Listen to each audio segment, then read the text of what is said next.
Nice. Good timing. I just looked over and saw that. Oh, also we're on the low latency now. I forgot about that. So you guys should be able to, well, you should be able to respond in real time. We'll see. We'll see. We'll see. I don't know. Maybe. All right. So this is for anybody watching this that isn't Steve. Where do I start? We're doing an exquisite corpse, which is basically where a developer takes the project every week, and then does something with it. Welcome. Yeah, we will see. And so we have 4 developers that we're doing an exquisite corpse for. I started with it, and then I passed it off to my friend Brent, and then he passed it off to Speedos, and then we're passing it off to Steve. But Steve is a construct user, so we need to catch him up to speed on Game Maker language, some programming, and then get everything ready. So that's kind of what my aim is. My aim is to go over some of the most basic aspects of Game Maker language and try to treat it like a crash course. I don't necessarily know if I have, you know, we're gonna try. We'll see. I don't know how well I can. We'll see. I have no idea what Steve is gonna do with this mess we made. I am a Game Maker expert, and I don't know half the stuff in this file. Well, I guess that would mean that you're not an expert. No, actually, I would say, more specifically, I think Game Maker is very friendly to a wide variety of different styles, and you can make a lot of progress with Game Maker even if you only have a couple of tools. So my goal here is to try to give Steve just the most functional tools he needs. Um, and as far as what he can do with the file, even if he doesn't understand the code or much of what's happening for that regard, he can still do art. He can still open up a smaller project and start putzing around with that, and we can combine those. There's a lot of options we can do to still make him feel involved. So that's kind of what my goal is. And it's funny that you say that because uh, Speedos, when I looked at some of the older games from my childhood and decompiled them in Game Maker, I had no idea what those guys were doing too. And just recently, when I look back at Game Maker 8.1, I didn't understand timelines. I've never seen that before. I was looking at this game called Secret Agent Dorito, which is one of the things from my childhood that I really liked, which is kind of like this shooter game. It's really good. You should play it if you get the chance. Secret Agent Dorito. But I decompiled it and I was looking at the code for it, dude, and it uses these timelines thing. Which is basically another form of uh alarms. It was so bizarre. I'll pull it up at some point, but it was really strange. There's a lot of stuff in Game Maker that you just never even touch. And even with modern Game Maker, I don't use sequences. I've never used sequences. I don't know how to use the animation stuff as far as sequences go. You can program an animation or something and then have it in there. I just hard code them all. Which is there's just other ways to do it basically. So anyways, that's it. I made 100 plus GM games. I still don't know what time. Yeah, bro, the timelines are so weird, dude. Let me see if I do I have it immediately up. It was so strange. I was looking through it and I'm like, what the fuck is this, dude? I don't know if I have it immediately on my. Oh, maybe it's on the second desktop. This is just a slight sidetrack because I was looking back and I was like, oh well, how did they do what? Yeah, I do have it right here. I was like, how did they do what I wanted to do? So for reference, the game looks like this. I love this game as a kid, dude. I played the shit out of this. One of my favorite games. Is it gonna load? Maybe. Maybe not.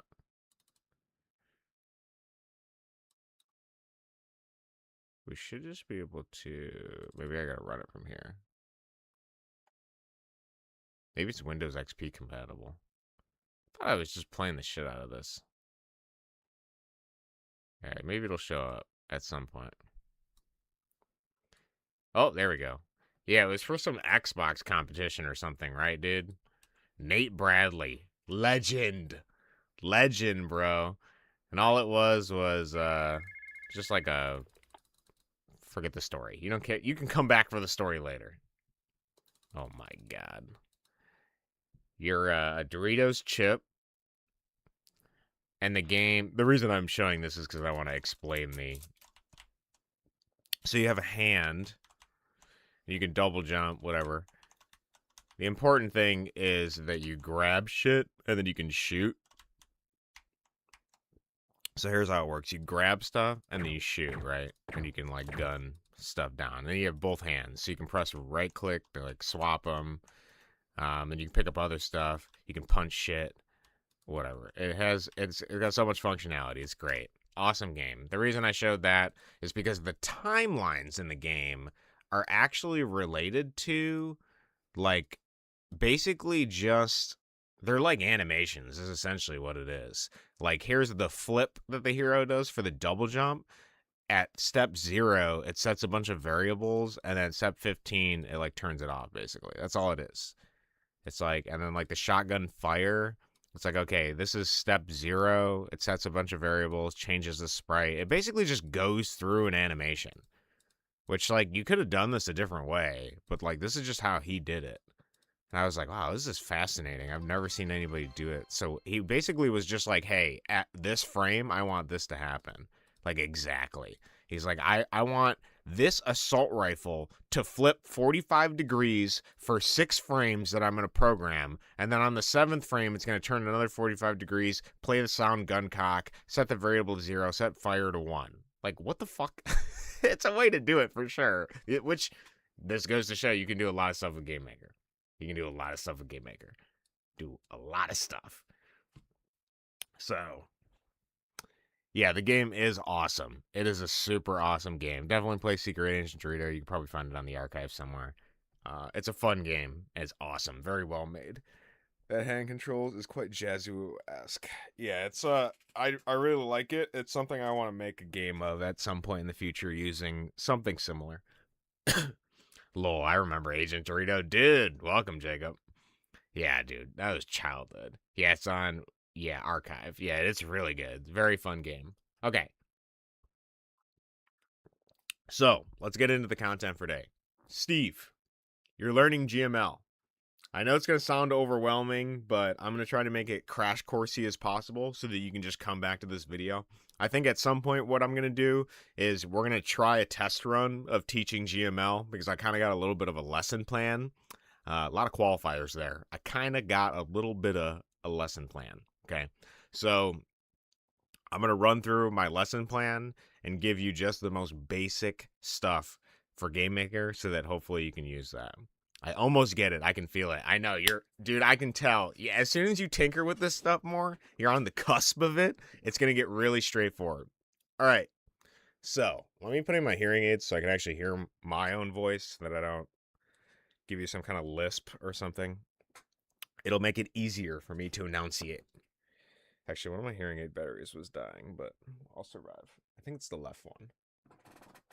Yeah, fuck it. Okay, whatever. Your teacher's unprepared. All right, so what I want to do is I want to use this project that you so affectionately called an abomination because I think it's a really great groundwork for the basics. Okay, so the first most important thing you need to understand, okay, if there's one thing you take from this entire crash course, it's understanding the mental model of what's happening. Okay. Now, what does that mean? So, the more that you play with this, with Game Maker, you're going to be able to intuit how something that you're adding is going to resolve. Okay? You're going to learn the cause and effect of how this works. So, what I want to do is I want to take some time to describe the mental model of what's happening. And for that, I have to explain a couple of things, and then we can touch back onto the mental model. But the way I want you to think of Game Maker, I want you to use a mnemonic. The best way to think about it is a race, okay? Now, what do I mean by a race? Think about it as a bunch of race cars, okay? So here, let's draw it out. This is probably the best way I can think of in my own head to describe this, okay? So there's going to be maybe like a start. track, and it's going to loop around. This is probably the best way to describe it. So this is our race track, okay? And you know, it's got some, maybe it's just like a road. It's got some lines on it or some shit. Okay, let's fill that in. Okay, this is the best way to describe it. So, how this works is at the start of the race, okay, your game in essence is just a constant loop happening over and over and over again. Now, the speed at which your game goes is going to be your game speed, okay? Your game speed is basically just like your FPS.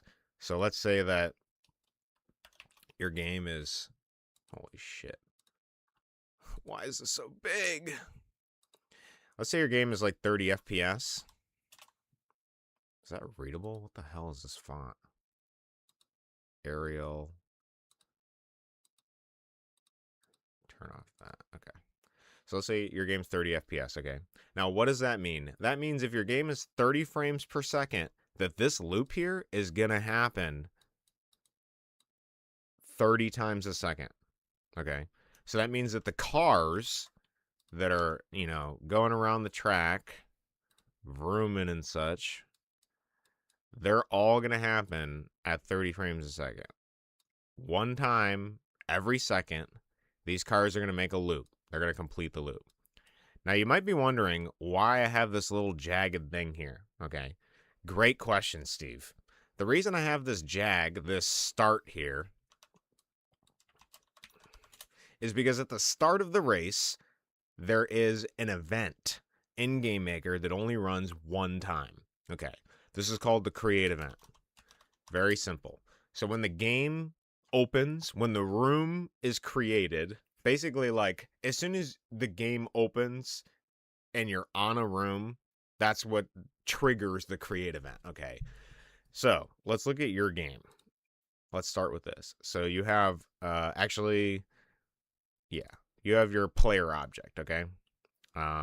We have two, but you have the one you modified is the one we're going to look at. So the create event. Okay, Game Maker is divided into events. I'm with you. Okay, perfect. So Game Maker is divided into events. Yeah, like the start of a layout and construct. Exactly. Okay, each object, okay, these are kind of just like a bigger form of a container. We're going to use containers a lot to describe all this stuff, but if you just imagine everything as like a series of boxes and then you like put them into like the race, essentially, that's the best way to describe it. So you can think of the object here, object 1 is going to be one of your race cars, okay? When the room opens at the start, which we can check here. Do you have him in here? Yeah, you have object 1. Okay. So as soon as the game opens and he's there, he's created. That first frame where the game starts, that's the create event. Okay, and when the create event happens, usually it's to set up variables. Okay, and this is the next part of our section here is we're going to go into variables. Okay, all variables are just boxes that hold things. Okay, that's all it is. And you can declare a variable, you can make one real by just putting like some shit equals and then whatever you want to equal. For example, we could use an integer like a number. Okay. And if we, for example, if we take some shit and then we plus, well, we could do, to make this more easy, we could do some shit plus whatever, 4 plus 4. Okay. So how this is going to work is this variable, maybe we'll just name this box to make it easier. So this is our box. It starts at 3, and it's going to go from obviously 1 here and then go down left to right to resolve all of these things. So it's going to start at 3, and then it's going to become 4 plus 4 is just 8. And then if we did box plus equals box, which is a shorthand way of writing box equals box plus box, then we can see what now. Actually, here. Then it's going to be 8 plus 8, which is going to be 16. So the reason I want to articulate this is because the final number is going to be whatever it's just going to be going top to down. That's what's going to resolve it. Okay. So that's all a variable is. It's just a box that holds something. That's it. You can modify that as it goes, but because this is in the create event, it's only going to happen one time. Okay, so the create event will never happen again. So typically when you want to set up your variables for like what your player's speed is, or like what weapons they have, or things like that, or what their health points are, you want to put it in the create event, okay? Because at the start of the race, your thing is going to be made, and then it's going to go from there, basically. It's going to start looping 1 frame every second. Okay. Now, the main thing that you have here, you have the create event, which runs once. The next big event that you have is the step event. Okay, the step event is kind of like your entire game. It's gonna run every frame of your frame rate of your game speed. Okay, we're gonna go into variables more in a second, but I want to finish the steps real quick. So when you're in Game Maker, you can add events. Okay, you'll see a ton of different events. Some events happen during the state of the game naturally, and some you have to add in if you want them to happen. So we have our create event, we have our step event. There's also different step events. There's a begin step event and an end step event. And how that works is that those will just run at different times. So the begin step will always be before step, and the end step will always be after step. Okay, so it's going to run through the begin step. Now, let's look at this in the form of multiple objects. So the create event is going to run for every object in the room one time. Okay? It's going to start with, if you want to know the exact order it goes in, you can click on your room, and you should be able to see. Yeah, so it's going to start top to down. So this is the first object that you put in the room, and then it's going to create all these other ones, basically. So your player, it's going to run the create event for that. It's going to run ground create event, and then it's going to go through each of these ground blocks, and then it's going to run the create event for enemy, and it's going to run the create event for door. Okay, then it's going to go to the step event. It's going to go to the begin step event specifically. If any of these objects have a begin step event, it's going to cycle through that. Then it's going to go to the step event. Any objects that have a step event, it's going to cycle through that. It's going to do that race every single time. Then it's going to go to the end step, and it's going to cycle through that every single time. Okay, so that's the step events. Then after the step events, you're going to go to the draw step. Now, every object innately has a draw step, even if it's not declared, but I'm going to show you what happens when you declare it. Okay, so the draw step is drawing to the screen. Don't ask ever again, bro. We're doing GML code. Okay. Can I create an event, change a variable in the create event before it? Can a create event change a variable in the create event before it? Yeah. So let's say if you declared box 3 in the create event, and then you want to change it at the end of the create event, you can change it.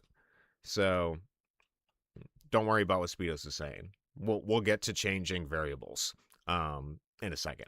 But like if you declare boxes 3 here, and then you want box to equal 10 down here, you can do that. That's basically all it is. Does that make sense? Does that answer your question, I guess, is more specifically. So, yeah, if you start something, can you change it in the next object's create event? Yeah, so you can technically. Like if let's say you place ground, okay? And this ground's going to go off first. If I had ground that was like, yeah, you could change it. There is a way to do it, but it depends on how you want to do it. Like, for example, if I did create event and then I did just general ground, like, whatever. Let's say they have a box score, plus equals 1. Let's define box as 0 for them. Okay, so let's say that these guys have a variable called box, and then every time a ground is created once, it's going to increase by 1, which this is the shorthand of just saying ground.box plus 1. Okay, so let's say that, okay, And then we're going to do, we'll test it. I'll show you. We can make this work. So this is a function. We're going to get to these later in our lesson, but this is one called show debug message, which just shows up in this little prompt down here. It's a good way to like sort of figure out what the hell is happening. So then I'm just going to output box, and then we got to make it a string. So hold on. We'll get to functions later. Don't worry about overcomplicating this, but I do want to show you that you can do exactly that, and we're going to look at how it works. Okay. Did it show? Yeah, it did. Okay. So how this works is, look at. So in our room, we have 1, 2, 3, 4, 5, 6, 7 grounds. Okay. And you can see as they created, the first one was 0, and then it adds 1. So the reason we can address all of these is because we're only addressing the like entire object itself. So right now, if you just type O ground, you're going to get all 7 grounds. Okay. It's not going to be separated. And then each time one of those spawns is going to add 1 to the box variable. So now you can see the first one spawned, and the second one took the variable, added 2, third one took the variable, added 3, and so on, basically, until we got all 7 grounds. So that is a way that you can technically change the variable of an already existing thing. But we'll get into how to do that a little bit better later. Because right now you can see part of the problem here is that we're addressing every single ground, and you might only want to like address the thing that you're looking at. Okay. So back to the final event that we're going to cover like more in depth is we're going to talk about the draw event. So when you create a draw event, something happens. Okay. Every single thing that exists in your game has a draw event because that's how it draws it to the screen. If it doesn't have a draw event, it has one in the background, basically. When you create a draw event, it has nothing in it. You'll see that even though your character is visible, it doesn't draw it. Okay. This is the only weird thing in GameMaker that you have to understand, and that's the draw event.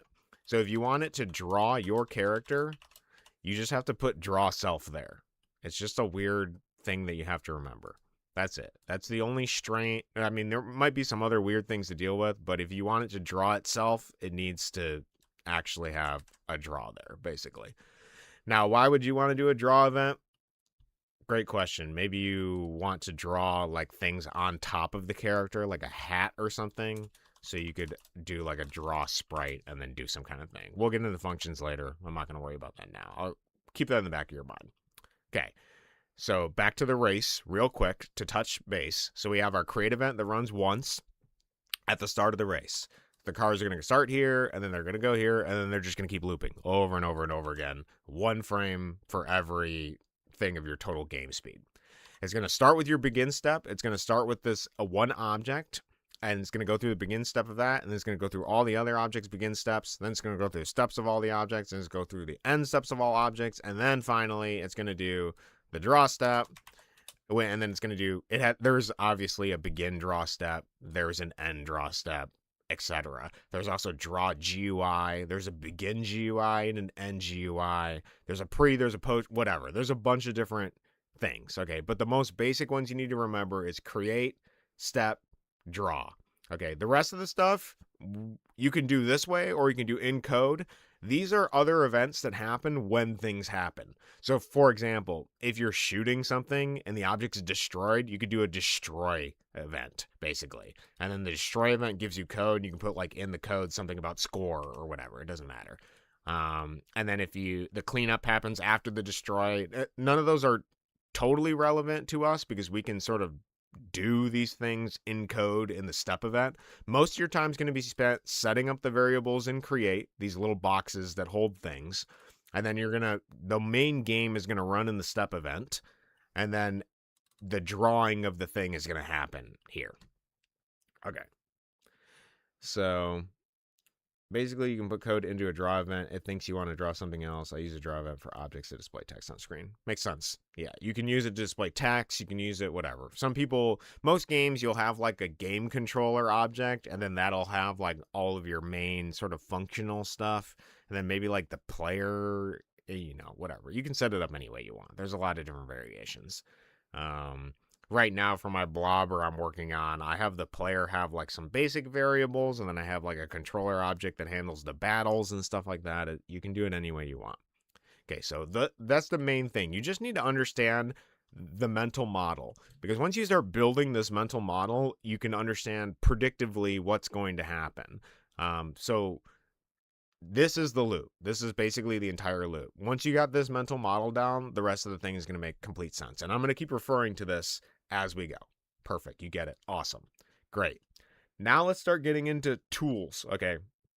So as a game maker, you're going to have a lot of tools. We're going to start giving you some basic tools, and then we're going to go from there. Let me check my lesson plan real quick. I got the mental model thing down. Yeah, we're going to start with variables. This is going to be your first tool. Okay. And then maybe I can come up with a practical example for each of them so we can make it work. All right. First thing you want to do before we get tools is we need to name our objects just a little bit better.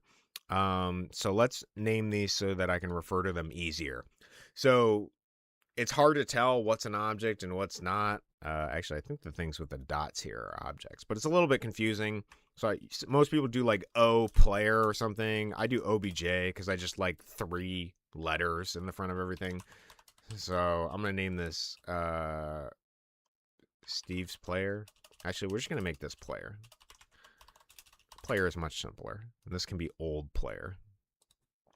So it's going to be OBJ old player.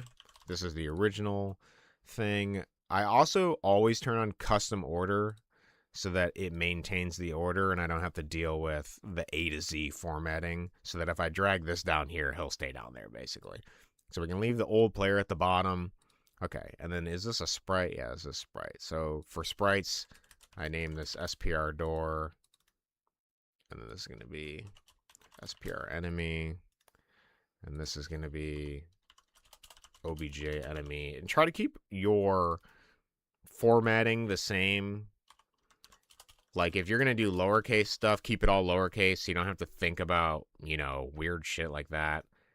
Like you're probably going to forget that BG is capitalized for the background.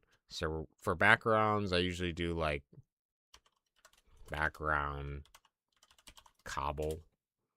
And then we can, and then because we have the different formats, I could do, this is the sprite for backgrounds. This could be the sprite for cobble. Just keep it more simple. This is the ground sprite. So we're going to name this SPR ground. So it's just easier to see everything and you can make it work easier. So let's try to sort these in a way that makes sense. So we got the sprite. Usually I do all my objects and stuff separate. That makes more sense to me. Let's do that. And then let's create a group. I don't know why it didn't just default to have groups here. Okay, so we got our sprites. So let's take our... I'm going to put the background in there because I'm not making a background category. And then let's do... Oh, I didn't name my door. Okay.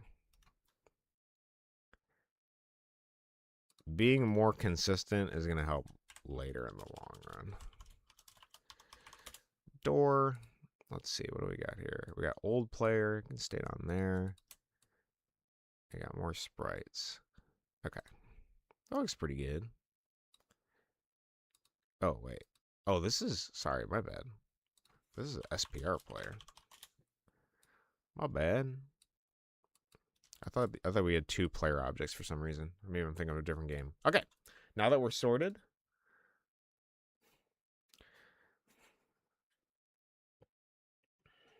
Yeah, sorry. You are correct, Steve. It was a test for me. Yes, it was. Naming stuff object and SPR for sprites is great for later when you're searching for stuff you don't accidentally open a sprite instead. Yeah, and it's just easier to like quickly reference them. Actually, my full projects, what I do, here, I'll show you. Also, welcome Fuzzy. Nice, you're learning Godot. That's awesome to hear. Sorry, I'm preoccupied with the lesson a little bit, but I'm glad to see you. Hopefully your life's going well. Hopefully your move went well and everything. Looking forward to your rat game as well. So yeah, here, what I do for my projects is I actually open 3 tabs. And I also have a room group too. It was a test for you. Thank God you're paying attention. So typically I have 3 tabs, and then what I do, because my games it's going to get bulkier and bigger the more you work on it. So what I do is I right click on this and I click open a new asset browser. And then I always have my middle one is everything. And then I have sprites over here. And then I usually do rooms, open a new asset browser over here. Because you're going to be constantly referencing back and forth like this left window and stuff. So if I need to go sprites, I just open the sprites thing. And then this pretty much only displays objects for me. That's what I use. Object and scripts. And then I just cycle through them. It's just easier for me. But for the sake of the lesson, we're going to keep everything here. And then we're going to keep sprites on top. Because that makes most sense logically. I usually organize stuff until I have an idea I'm trying to get done before I forget. Then I just start slacking with more and more. Yeah, it happens. Honestly, most of the time it's not necessarily going to be a problem, and GameMaker is really friendly to that. And here, I'll show you why. So if we go in the step event, before I get into some of your tools and stuff like that, let me show you something pretty interesting. So if I set, actually, let's go to the draw event. Yeah. Let's do keyboard check pressed, and then we're going to do, I don't know, it doesn't really matter. Let's do M. We're going to do ord M.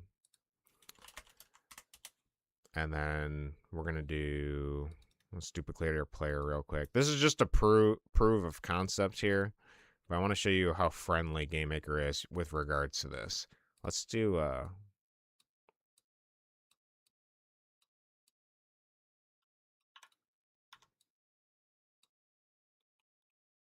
okay. Actually, I hate this default red they give me. It tilts me. Tilts me to no end. Okay. Okay. Now we're going to go on the player. Sprite index equals. Don't worry about understanding any of this. We will go over it later. But I just want to show you some of what this looks like. What is my problem here? Expected. Oh.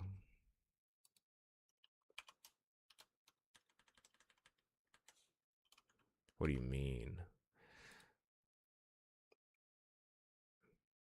Oh, is it supposed to be? Do I know how to program? No, I know how to program. What the hell is this? Oh, maybe it's got to be a capital M. Alright, I don't know how GameMaker works. I'm failing you guys. Oh, I'm missing a bracket.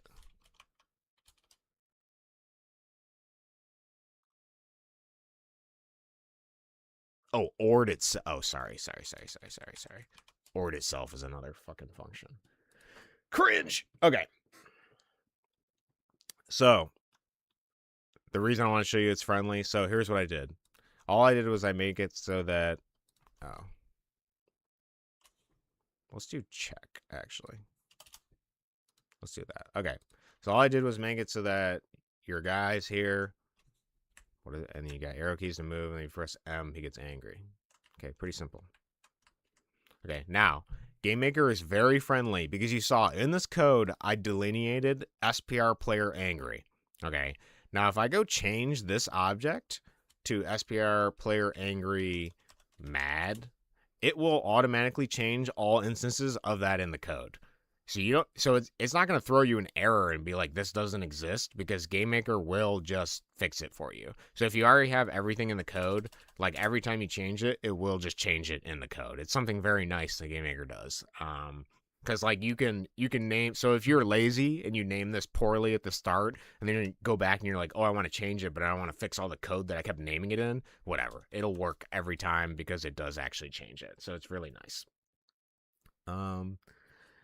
Even I don't remember every line of code and look it up all the time. GM is great. You can just look up GM. Yeah, it's true.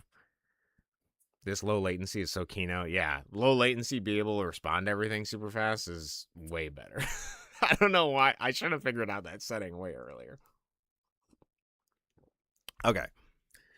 So yeah, GameMaker as well. We're going to get into some more. Actually, yeah, we should probably start with the first most important tool that you have in GameMaker. The most important tool that you have, Steve, is you can middle click on something you don't understand. Granted, it does tell you like a preview, but if you middle click on it, it'll bring up the GameMaker manual, and the manual is really good. It only leaves a little bit to be desired. Most of it's pretty good. Basically, it'll always give you examples of what everything looks like, and it does its best to explain it in like a really friendly way.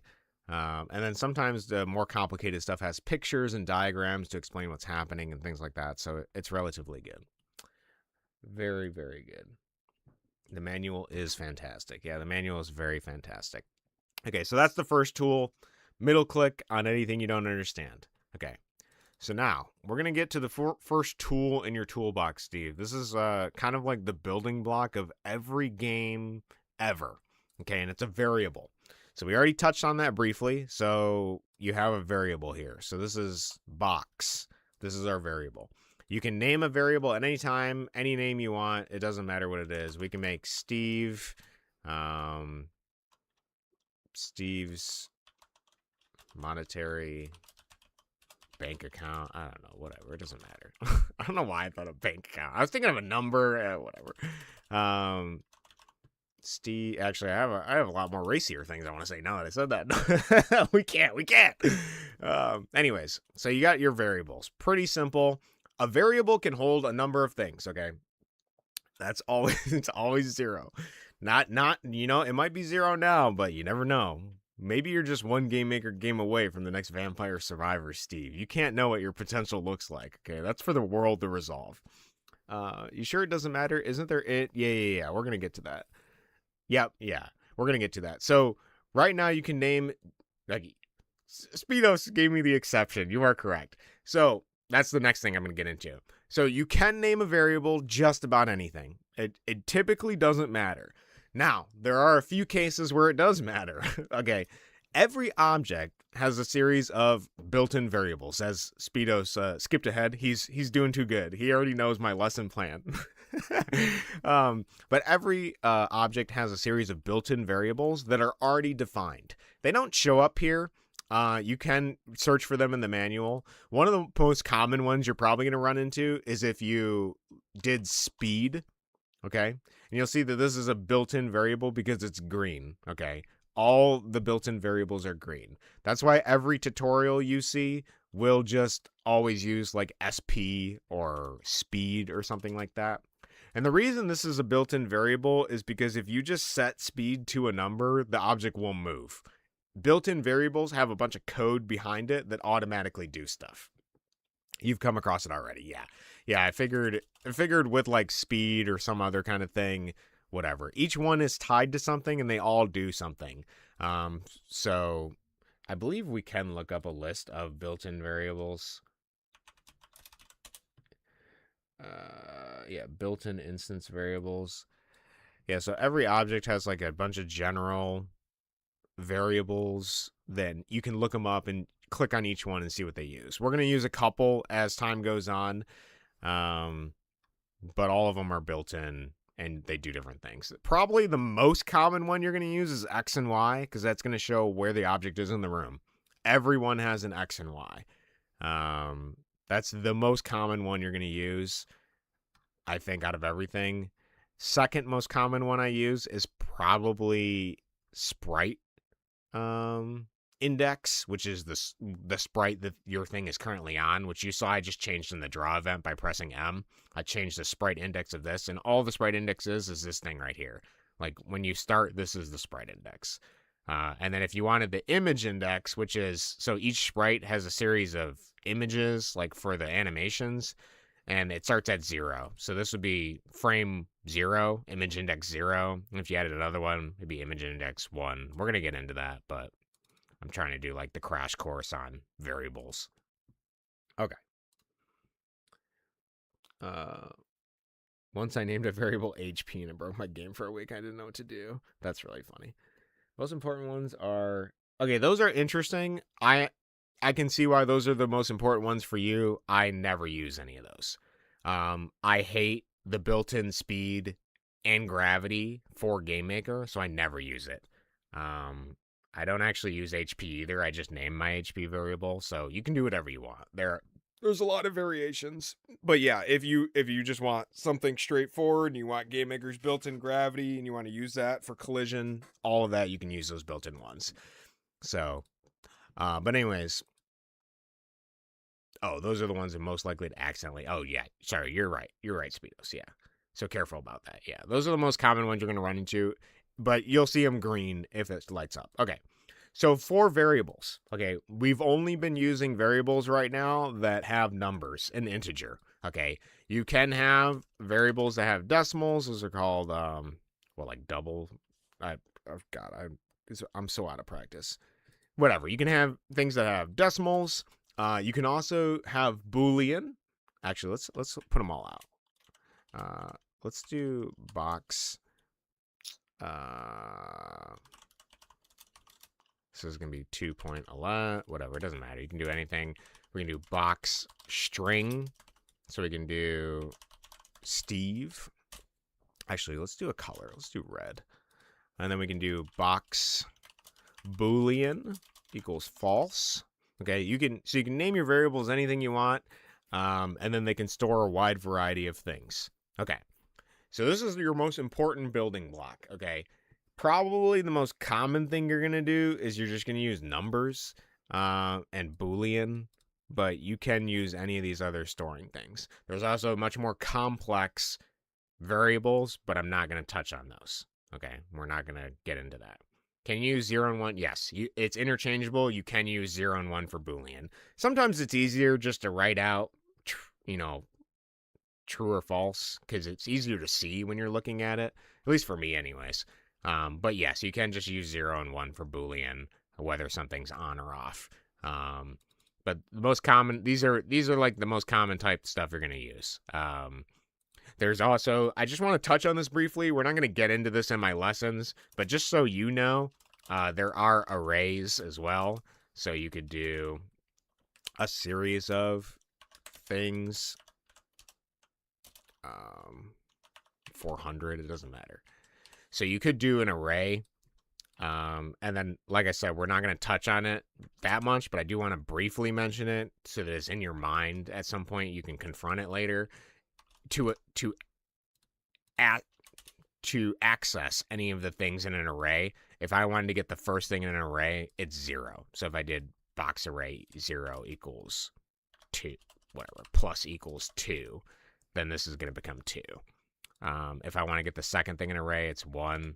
So 1 plus 2 is 3, whatever. If I want to get this thing, whatever. There's just, you can have arrays. It's just another thing that you can use if you need to. You're not probably going to encounter it for a while. And there's also a lot of the stuff Speedos was complaining about the other day that I made my triptych for. He was complaining about the other different types of variables and the ways you use them. There's enumerators and there's different data types. There's a whole slew of crazy stuff that you can use depending on what you're doing. I don't think you're going to have a reason to use an array, but I do want to touch on it briefly so that you can see it.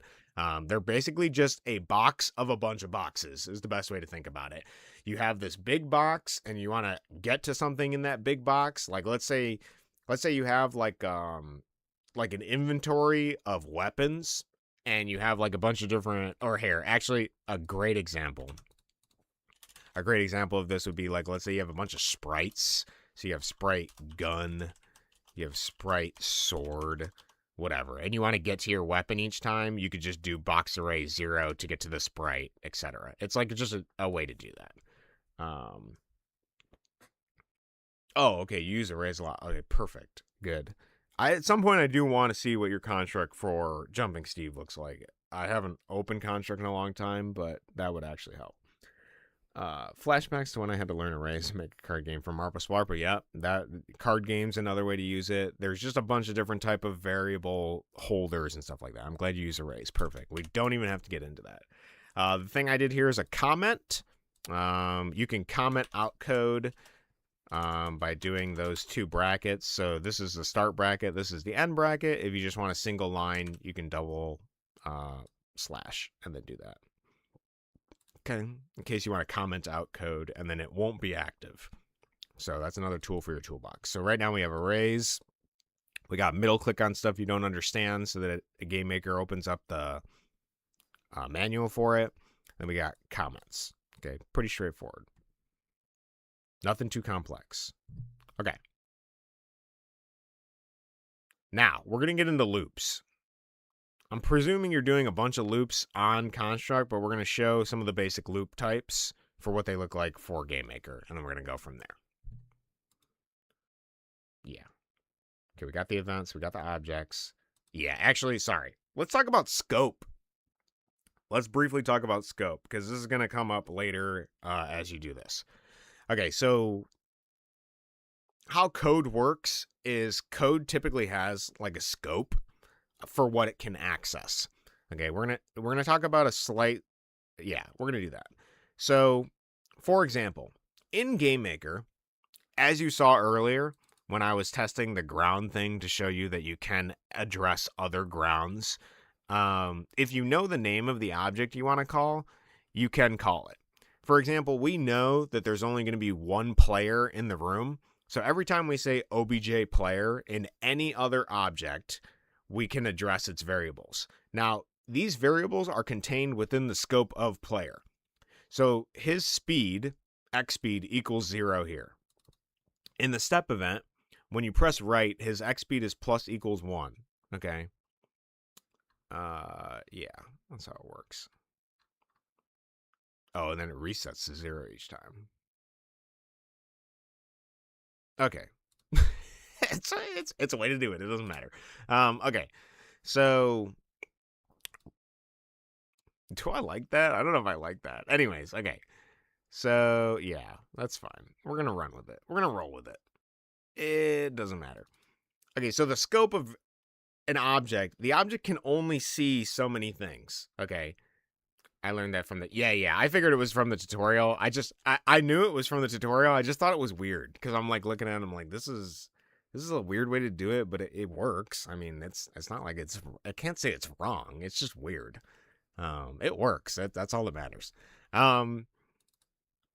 So yeah. So the scope, imagine like each of your cars, the parts inside the car, before it's on the racetrack and everything like that, while it's driving, it's only going to have access to its dashboard, right? It's going to have like a speedometer. You're going to have your like writing on the car. All of that stuff is going to be in the object itself. So you can't go to ground here. You can't go to your object ground and then do X speed and change it. You know, you can't make that 5, right? Because this object has it. You're just declaring X speed here. So if you wanted to get the player's X speed, you have to obviously do player to get his scope. Okay. So it can only see the variables of which are defined within its scope. And it works for all the events in that object. So for our player here, if we wanted to change the speed within the step event, we are obviously doing that here. We could also change the speed in the draw event. I could put X speed here because the player itself has already defined X speed. Think of it like, you know, it's like clothing. It's got things in its pockets, basically. That's the best way to, that's the best way to look at it, is that basically your car, your object, it's going to have a bunch of things on its person that only it can reference. I say only it can reference because only it knows what those things are. So if you try to call it from outside of it, you have to delineate what that is. Okay. You have to let it know, like, oh, I want object player speed to change, or something like that. So for example, let's do the most basic example of this. Let's create a sprite. Let's do spikes. Actually, we'll do something different.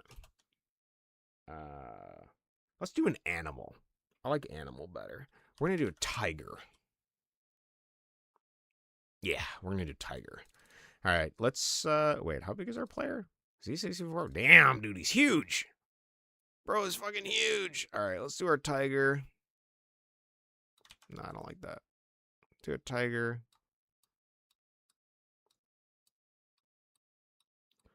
Amazing tiger. Perfect. What does a tiger face look like?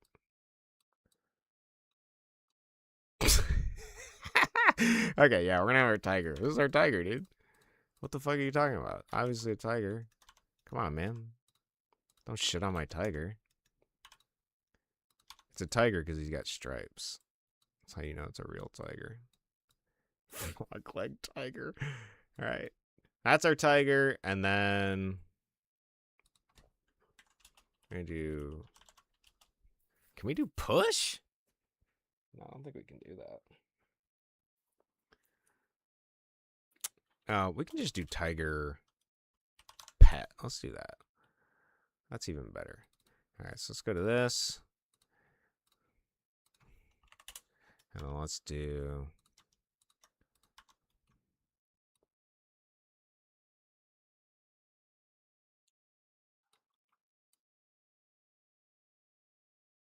Okay.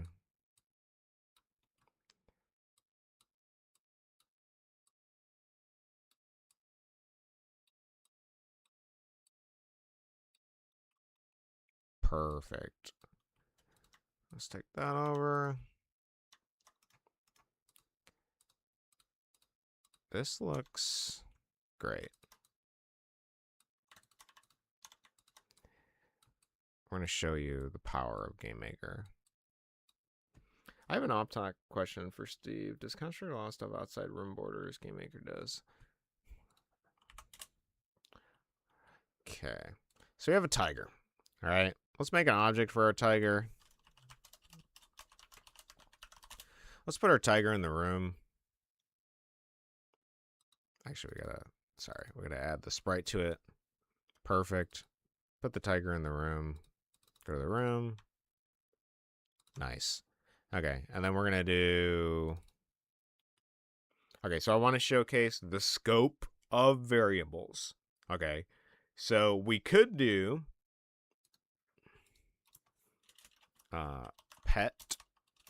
petted equals false. And then for the draw event, we're going to do if petted equals true,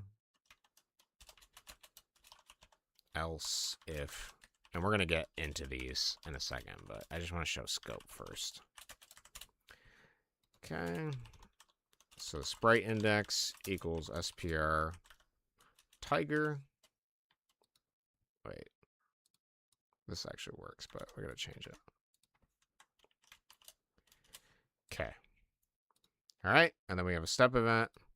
And we're just going to do if place meeting x, y, obj player equals 1. If you're not touching the player, headed equals 0. All right. What did we just do? Sorry, we forgot to draw self. Even I, veteran game developer, forget it all the time. So we have our tiger. If we walk over to him, we touch him, he's considered pet. Okay, so now let's talk about scope. Okay, so if we wanted the tiger to do something to the player, we're going to have to make sure that it addresses the player correctly. So let's say the tiger kills, well, maybe not kills. Actually, let's use an example you have in here. So for your player, you did if player's Y is greater than 600, room restart. Okay. So we could do, actually, I want to show scope here. So we could do if you're meeting the tiger, room restart, but we don't want to bulk up the player's code. Okay, that's something you'll realize more as you're doing stuff is you want to try to program all of the interactions outside of, your main player object. Otherwise, it's going to get bloated. So how do we do that? How do we call a function, which we're going to get to in a minute, room restart from within the tiger? So this is where I'm going to get into your statements, okay? We have a series of statements that we can use to delineate what's happening. I don't know if delineate is the right word. Whatever. So if is the most common one you're going to run into. But I also want to showcase some of GameMaker's other ones so that you have an idea of what it is. So we're going to use this interaction with the tiger. So in the step event, right now, all we have is a function checking if place meeting player, which essentially means if the player is touching me, then what happens? So if this is true, if the player is touching me, I'm setting pet to 1.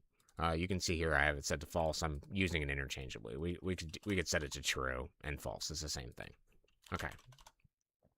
And then if he's petted, if he's considered being pet, then it changes his sprite to tiger pet.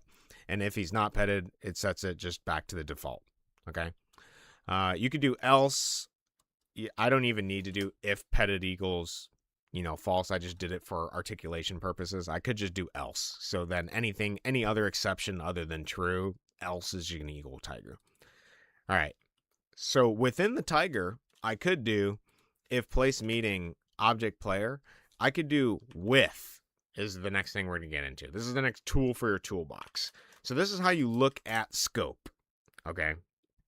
So I could do with object player, and then now I'm looking inside of the player's pockets, basically. I'm under the hood. I'm looking in there. I'm seeing what engine he's got. I can address all of his variables. If you use with, it's essentially just like running a step event of the player within your tiger, essentially. Okay. So I could start doing code here, and then it would change it, basically. I could make the player's sprite index a tiger. Maybe he just becomes a tiger. Once you touch the tiger, you become the tiger. Okay, so let's do that. So you touch the tiger, you become the tiger. And then some shit happens and you die. You go off screen. I don't know what the hell happened there. I have no idea. You touch the tiger, you become the tiger. Maybe, let's try to figure out what's happening. So you jump on him. Okay, look at we're just under the ground. Probably because the tiger X and Y is different to our X and Y. Yeah. Okay, so our X and Y is on the bottom. Let's make it on the bottom here for the tiger too.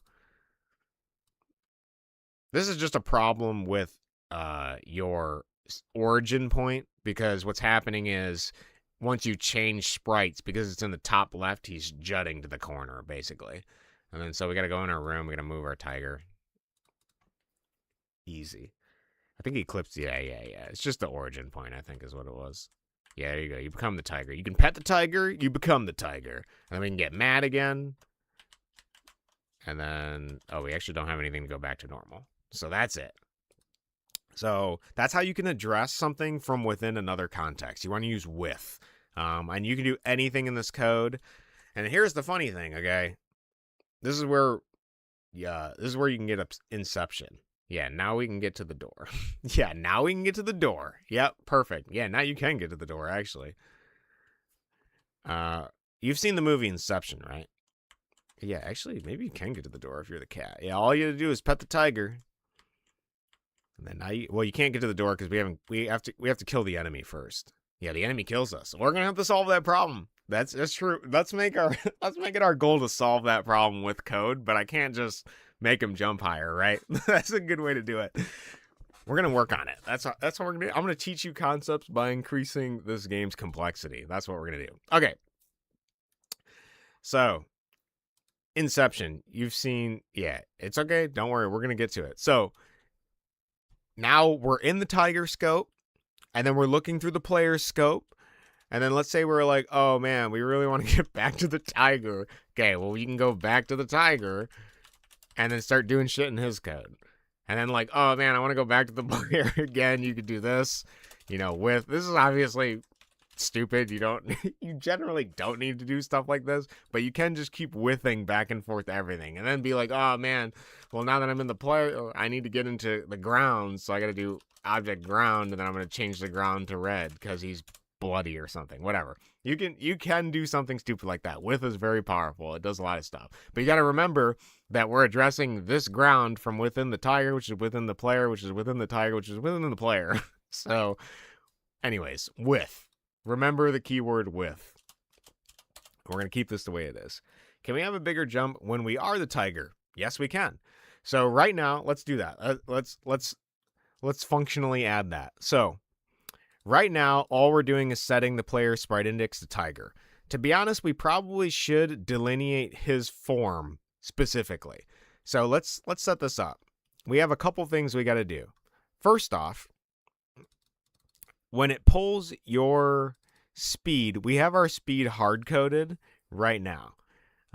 So you'll see right here, it's hard-coded to -2. Whenever you press up, it's -2. All right, if we want to have tiger jump, we have to make sure that the speed can change. So the first thing you want to do is you want to store that in a variable. So we're going to do like jump speed, okay? And right now it's going to equal -2. That's what we start at. -2 is our default jump speed. Okay, and then so now whenever keyboard check VK up, instead of minusing our Y speed by 2, we're instead going to just add our, oh, it just equals -2. Yeah, okay. So instead we're just going to make it equal our jump speed. So now when you jump, it's still the same code. Nothing's changed, okay? But now we have a jump speed variable, and that's something we can change, okay, rather than the hard-coded 2 that was in there before. Actually, if we were to actually put this out, this is what this should look like more functionally. Proper coding habits, if you want to read that a little bit easier, that's what it should look like. And I also put spaces between this shit. Okay. So now when we press up, our jump speed, which is defined at the beginning as -2. Okay, cool. Now, if we want to do it where we touch the tiger, so when we touch the tiger, we change the player sprite index to that, and then we're going to change our jump speed to, let's say, -4. So now every time we jump, the player is going to be -4. So now we have a bigger jump. I thought it was already a variable, the Y speed. Okay, so the problem with Y speed, how that works is, how does it work here? Yeah, so your collision and movement and everything is being done with this function called move and collide. So what's happening here, let's look at move and collide real quick, because I don't use move and collide.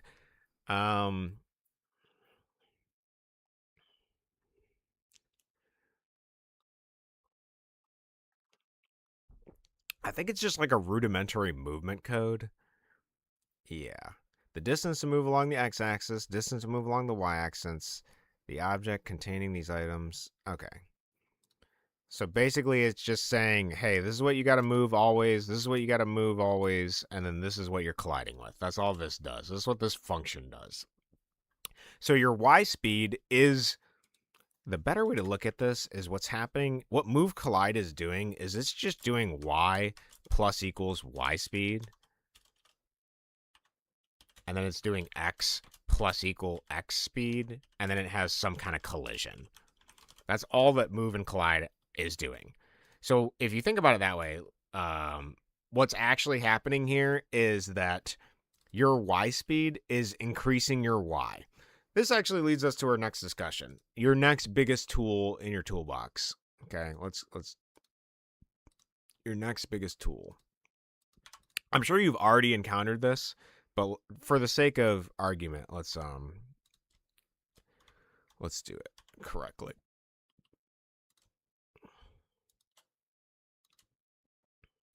Okay, remember this shit from school? The quadrants? So yeah. You could have just used X and Y. Kind of, maybe. I think you wanted it to be in a Y speed variable because you don't want to affect the X and Y of your object. And we're going to explain that right now. So all of GameMaker is completely contained in this quadrant here from school. I'm sure you had like a math class. Everything in GameMaker is done in the lower right quadrant. So now let's talk about that. So you'll remember from school that this point right here is your 0, 0. Yeah, because it's a built-in. Can I? Let's 0, 0. Okay, so this is 0, 0 right here. And let's add some points. Okay, so this one, and we're going to add this one. So this is going to be 1, 1. And this is going to be 2, 2. Okay, so you'll see here. X and Y is a built-in variable inside of every object. Okay, so if you want to move any object ever, you can add to its X number. Okay, and when you add to its X number, we're increasing this way. Okay, so this is going to get bigger. This is going to go from 0 to 100, whatever, however big your game room size is. It will actually depend on your game room size. So every time we add to our X, we're going right. Okay, every time we subtract from our X, we're going left. And it's similar for your Y value. So your Y value, every time we add, we're going down. So you can see 2, 2 down here. And every time we decrease, we're going up. Okay? So the best way to think about it is to think about your monitor, and 0, 0 is always the top left. It'll become, more easier the more you do it. But essentially, every time you add, it's going to be right for X. Every time you subtract, it's going to be left for X. Every time you add for Y, it's going to be down. And then every time you go up, same as construct. Yep, every game making program is always going to use 0, 0 as the top left. The reason that you want Y speed into a variable is because if you just set Y speed equals to 0, your character is going to default to the top left of the room. We don't want it to I can actually show you that, but it would basically just be constantly into the top left.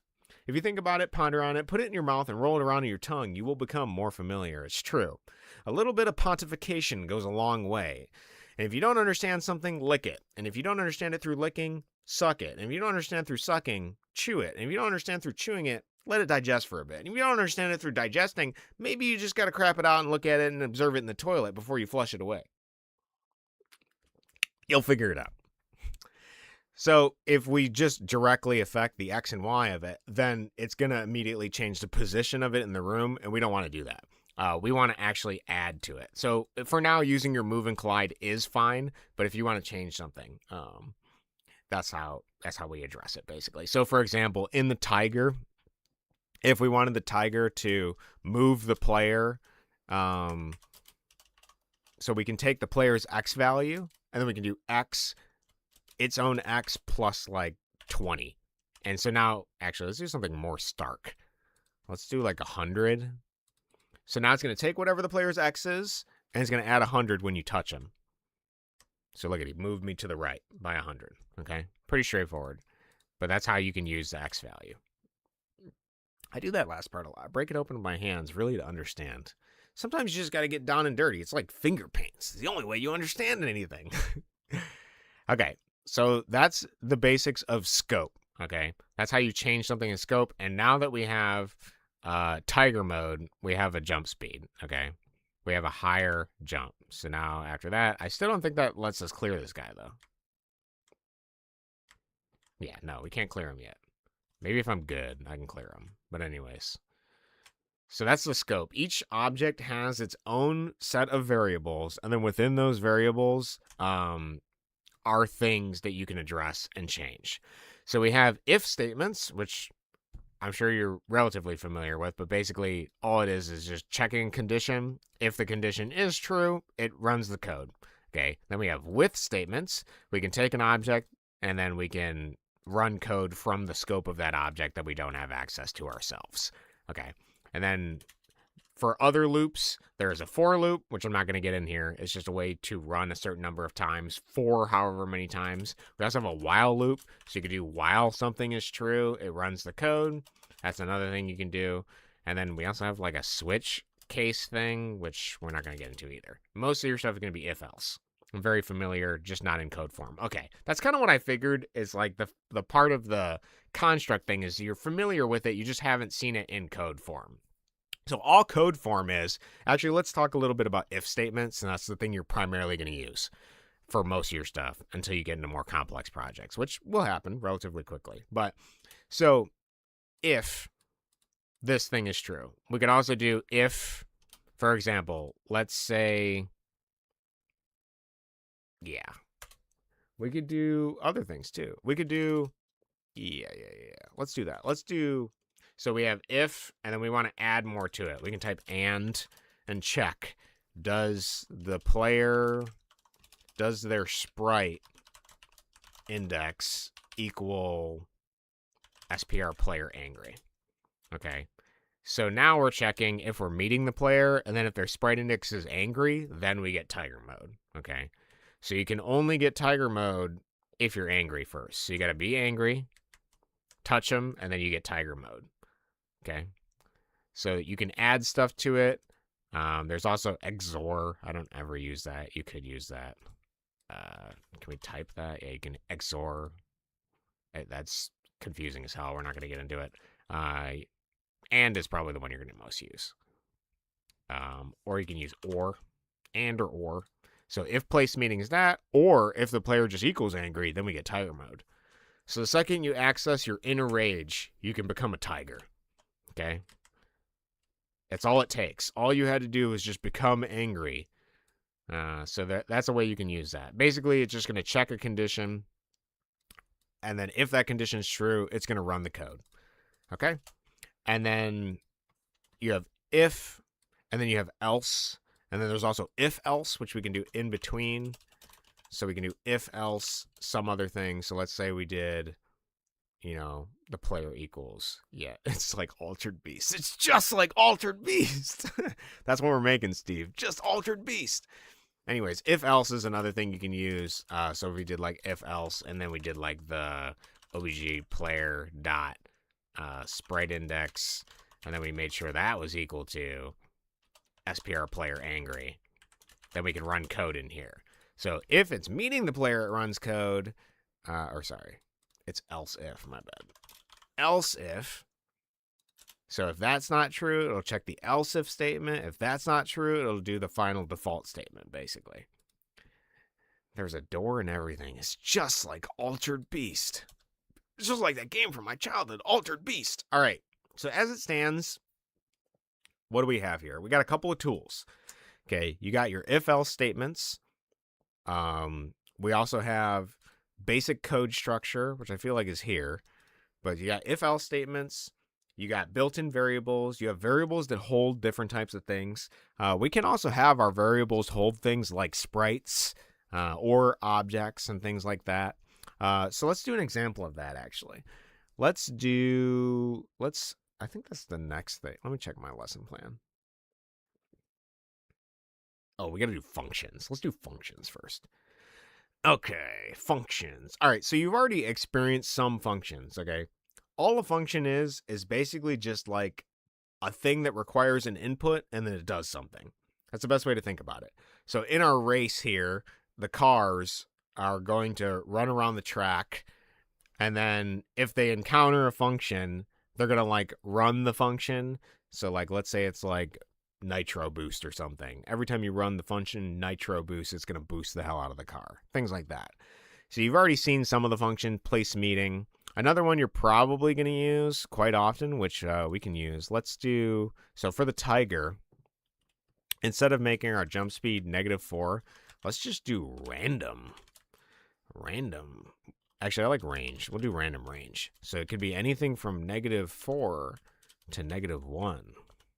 Perhaps you got a bit of impotent jump ability. Okay. You don't know what you're going to get. Tiger mode, sometimes you can't be sure what your anger is. So, yeah, basically all functions they just do stuff. There's a lot of different functions. They all do different things. If you don't understand what a function is at any time, you can just middle click it. You can also make your own functions, which is actually really easy, and you can put them anywhere, and then call them whenever you want. So let's say we wanted a function called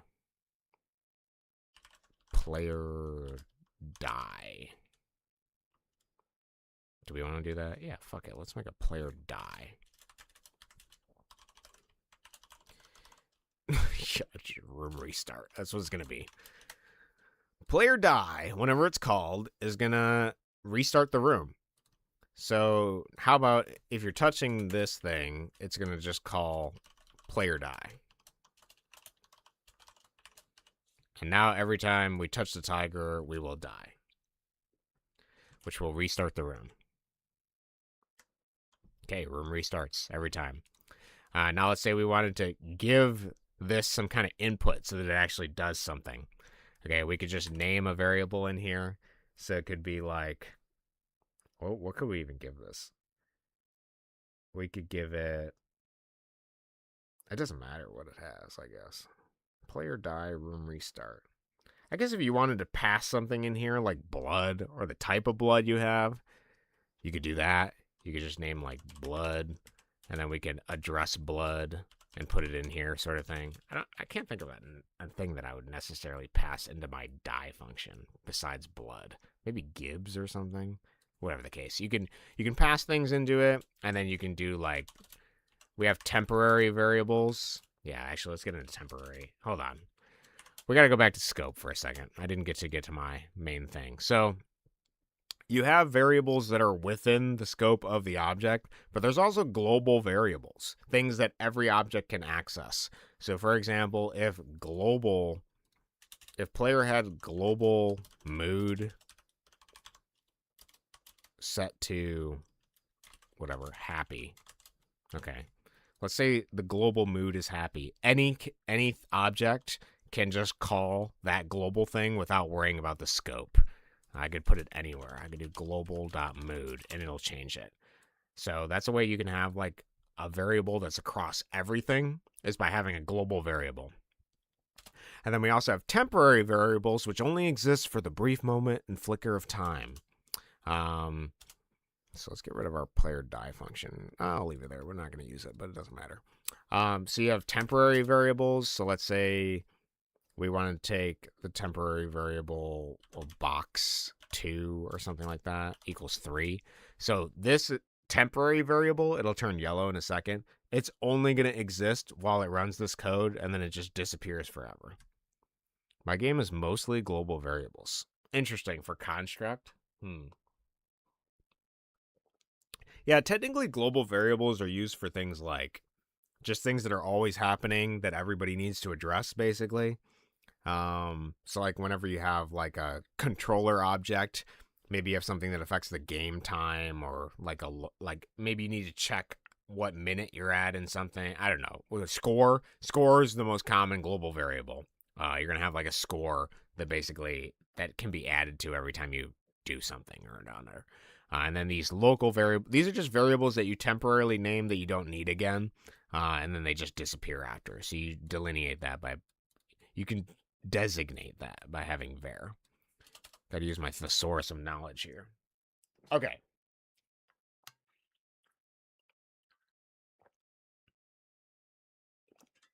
We covered variables. We covered the mental model. We briefly touched on the if-else statement and some of the other ones. I didn't want to get into the more complex ones because I feel like you can do most stuff with if-else. Oh, sorry, there's one more. You can do repeat.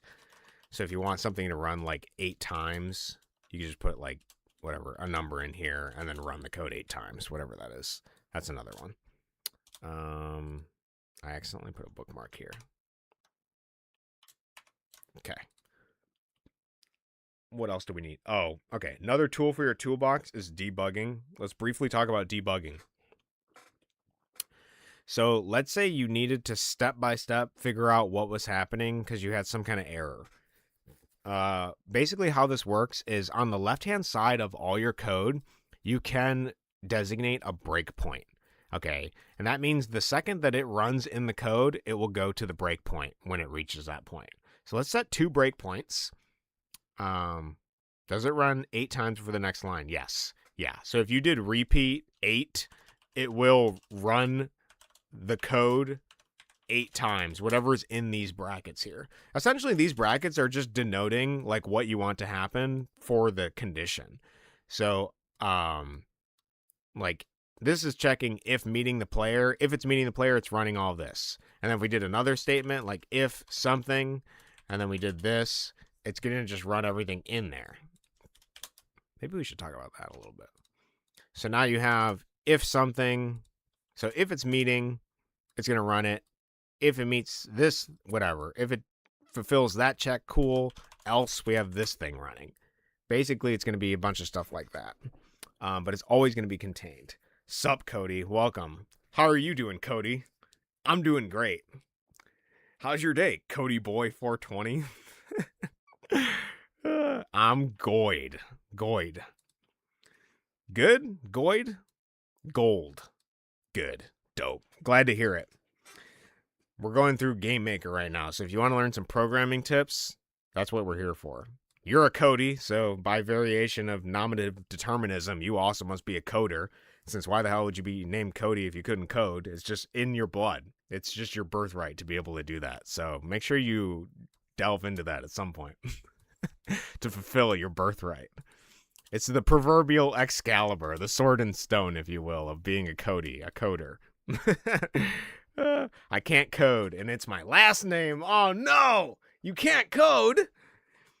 No shit. But if it's your last name, it just means you got to do it last. It's the last thing you do in life. That's how it works. The start of life is the first name. The middle of life is the middle name, and then the end of life is so first I'm coding. It's the start of my life. My middle name is Michael. I don't know what the hell Michael means. And then pen, I'm gonna be writing. Yeah, is your first name Can't? That's good. First name Can't. Okay, so debugging. You can designate your breakpoints, and then you click this little bug in the top left. Okay, now as we're running the game, when it reaches that point in the code, we can go through it. Okay, so now we can watch the code in real time. This is how you build your mental model of what's happening for the code. So you have this button here, step into function call. So we can just go bit by bit. We can see what this thing is. So petted currently equals true. And then we can see, oh, it's hitting with player, and then it's going through the player and doing this, and setting, okay, so it looks like sprite index 7 or 7th sprite, and setting the jump speed. Okay, we can see the jump speeds for, you can go bit by line by line. If you want to see the entire game run in action, you can click this step event over and over again and start building the mental model of how it runs. Okay, it will show you frame by frame, line by line, everything that's happening in your program, okay?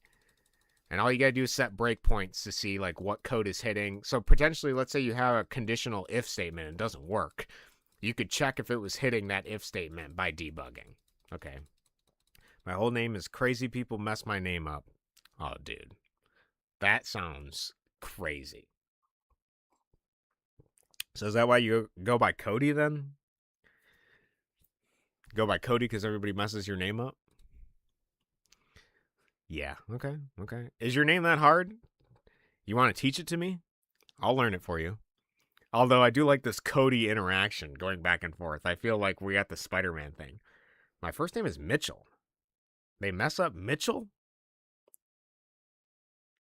Doesn't seem like that hard of a name. My middle name is... Is it seriously? How do you have 3 first names for all your names? There's no way. There's no way, dude. Oh my god. My last name is Cody. Oh my god. Got everything. Mitchell, Tyler, Cody? I hope those are your actual names. That would be... I'm just gonna pour one out for you, bro. That's tough. If that's true, that's tough, bro. I'm the fuck up. You don't need to be the fuck up. You have 3 first names. You could be any one of those guys. You could be Cody, you could be Tyler, you could be Mitchell, dude. People mispronounce Mitchell? A famous British actor named Mitchell. I've never seen anybody mispronounce it. That is literally my name. Is it seriously your name? You seriously have 3 first names as your name? Oh my god, bro. Holy shit. I'm not going to pity you. That's actually glorious. There's a lot you can do with that. That's not bad at all. Why, bro? What were your parents thinking? I have a lot of fun with it. Yeah, that's great, bro. That's super good. Holy shit, dude. Oh my god. Why? What were they thinking, dude? That's really funny, dude. That is so funny. That's glorious. Holy shit. Tyler Mitchell, or Mitchell, Tyler, Cody. Holy fuck. I would always miss. Oh my god. That's glorious. You got a lot you can do with that. Tyler, they're like tailors, right? So you can learn sewing. I don't know what the hell. What does the name Mitchell mean? I don't know what that means. I know Cody also is like Irish for like somebody that's helpful. That was like another thing.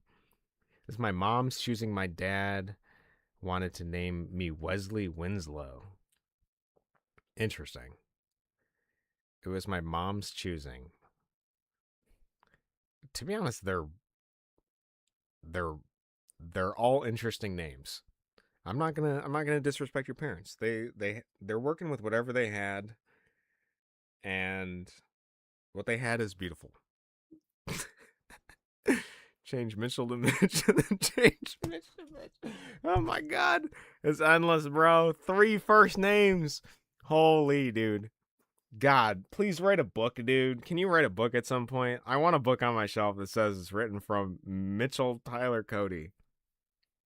That's really good. That would be so funny. I need that.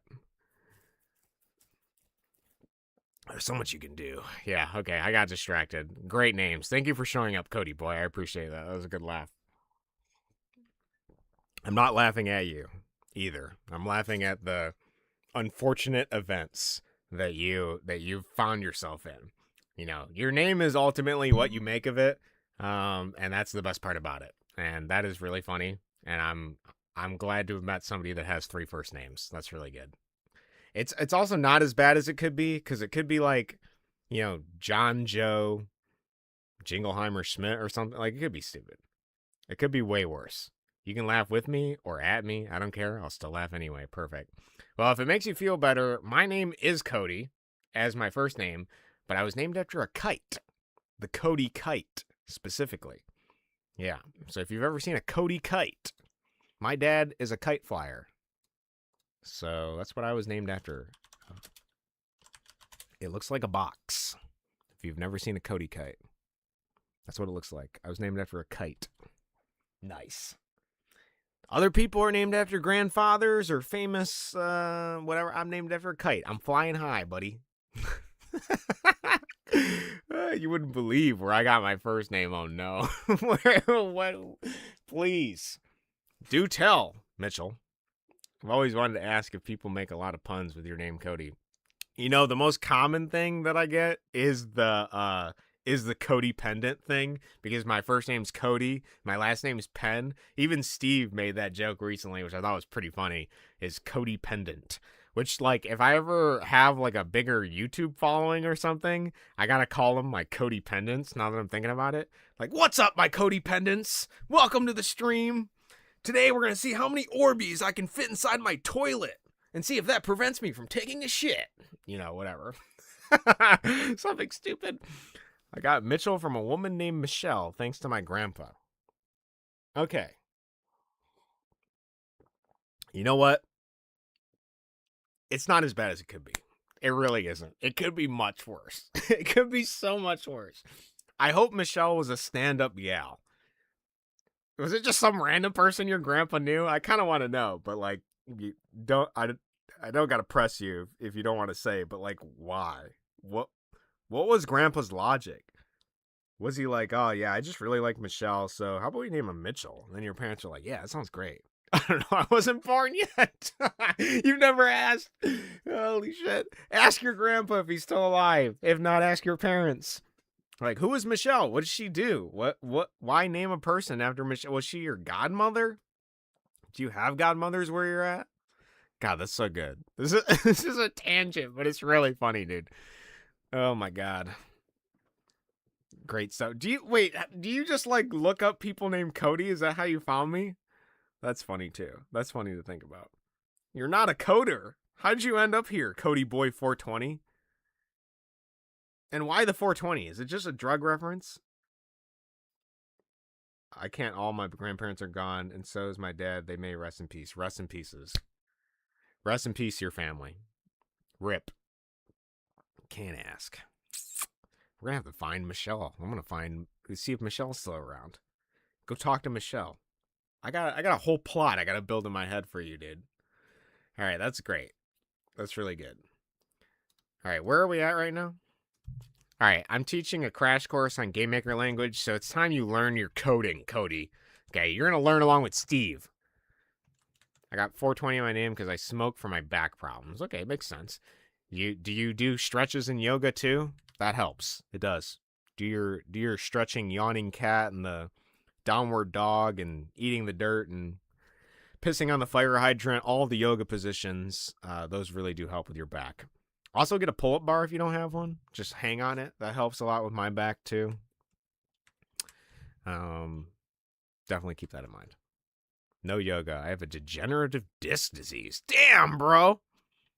Holy shit, you got the 3-name wombo combo and the degenerative disc? Dude, that sucks. Hopefully it's not too bad. We'll pray for you in chat. Bro's breaking his back out here, dude. Well, that does suck, Cody, but that's all I'm going to leave it at. There's no but. I know why. I'm like thinking between like, oh, like, yeah, I could be like, I could pity. And then I was like, nah, pity just sounds. I was like, I don't want to be dismissive. And I could be like, oh, grass is greener. Nah, we'll just leave it as it is. Yep, and I still work and I walk back and forth to work. Okay, well, you know what? To each his own. Well, now you're tuning in and we're going to talk about coding. So if you want to stay here for coding, then we're going to teach coding. So right now, as you can see, we have this game that Steve started, and I'm continuing. And we need to get to the door, because we want our door to go to our next level, but we can't reach this gap. The gap's too big. Perhaps our guy himself has a degenerative disc, and he can't jump high enough. Okay. I ain't going anywhere. Let the learning begin. Perfect. All right, so right now, I know you missed some of the earlier lesson, but we're going to fill you in. Okay, we got this basic game. If you want to learn anything basic about games, you just got to remember math class, okay? You're going to remember vaguely something from math class. So this is what we got here. This is what's happening. But let's start with the most basic thing. So you remember the quadrants, Cody, from math class? So your entire screen and everything you do with your screen, it's all going to be in this lower quadrant, okay? So just remember the lower quadrant. So you got 0, 0, and then you got 1 over here, and then you got 1 down here, okay? So if you look at your screen right now, the top left is going to be 0, 0. So just to reiterate, really basically, if you want to move an object on your screen, it has an X and a Y value, and you just add to the X to move it right. So if we have a little object, let's say it's like a dude, okay, and we want him to move right, all we got to do is add our X. So this number gets bigger, okay? If we want him to go down, we add our Y, okay? If we want him to go up from down here, we got to subtract our Y. Okay, that's it. It's basically movement in a nutshell. Okay, you're just moving in this plane. That's all it is. Very simple. Okay, I know you're not going to become a game dev tomorrow or anything like that, but if there's one thing you learn from this, you can move an object just by changing its X and Y value. That's it. That's basically the crux of every video game ever. The next thing we have is the mental model. I'm treating it like a race. We're using GameMaker here, so to be really brief and succinct about it, we have events that happen in order, and all a game is it's looping over and over and over again. So it has a create event, which runs one time, where we sort of declare numbers and build some boxes for our object. And then we have a step event, and the step event runs one time every frame, every second. Well, it runs 30 frames in a second, but it's going to run 30 times in a second. So that's all it is. That's basically it. Okay? So here's our game, right? We have, so to explain further, every time I'm pressing the right key, I have an if statement that basically says, if you're pressing the right key, so you'll see if keyboard check right, we're just adding X. Some other stuff is happening, but you don't need to worry about it. So look, we're moving right. And we hit left, we're subtracting X. So we're moving down. This is a platformer game, so we have gravity. There's like a little bit of complex things happening, but essentially when we press up, we're reducing our Y. And then when we're falling down, we're increasing it. And then what we've set up currently is we have a gap. We got to do the gap. It's the ghost we're stuck at. Okay, so right now, if we fall down, we die. Okay, if we try to jump, oh, we can't make the gap. We got to make the gap bigger. The gap can't be clearable. Let's move our guy down here too. Okay, so here's the gap. We can't do the gap. We're not good enough. We can't jump. Our legs are weary. We're old. We're a weathered man. Okay, we're a shadow of a man. We don't even have a face anymore. We're nameless. And if we did have a name, it'd probably be 3 first names, because that's who we are. Okay, so we can't clear the gap. But if we go over to the tiger and touch the tiger, okay, tiger gives us tiger mode. Okay, all it takes is petting the tiger and we enter tiger mode. Tiger mode gives us a bigger jump. We can become something we aren't. Okay. And then look at, well, actually, we should be able to clear the gap with that. Let's make sure, let's make sure tiger mode actually clears the gap. Let's give us a jump speed of 5. Is that good enough? I hope that's good enough. Let's see. Okay, we get tiger mode. We slowly pull over here. We got a big hitbox. This tiger's got a fat ass. Okay. Look at that. Clear the gap. And we can clear the ghost too. No, we can't do that. The ghost's got to be bigger. The ghost is a bigger problem, okay? He's huge. We can't clear the ghost. We need to clear the ghost to get to the door, okay? So here we go. We got tiger mode. We use tiger mode to clear the gap. This is basically a game as it stands, okay? But we can't get over this guy. I don't think. Let me try again to make sure. I don't think we can get over him. I don't think it's possible. Let's check just to be sure, though. No, we can't. Okay, perfect. So I guess call Ghostbusters after the gap. We got to call it Ghostbusters. Yeah, maybe that's the way we solve it. We got to bust this ghost. Okay. Okay, now perhaps we got to start building our repertoire, right? So we got to take care of this ghost. Okay. So let's do something.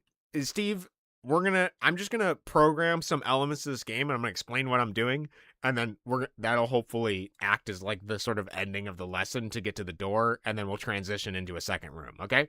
So here's what we're going to do. Let's say that we have some more ground, okay?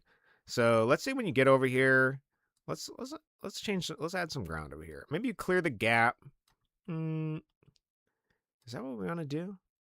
Maybe you can only jump up here. Yeah, that's what we got to do. Okay, let's do this. Okay, let's do SPR second.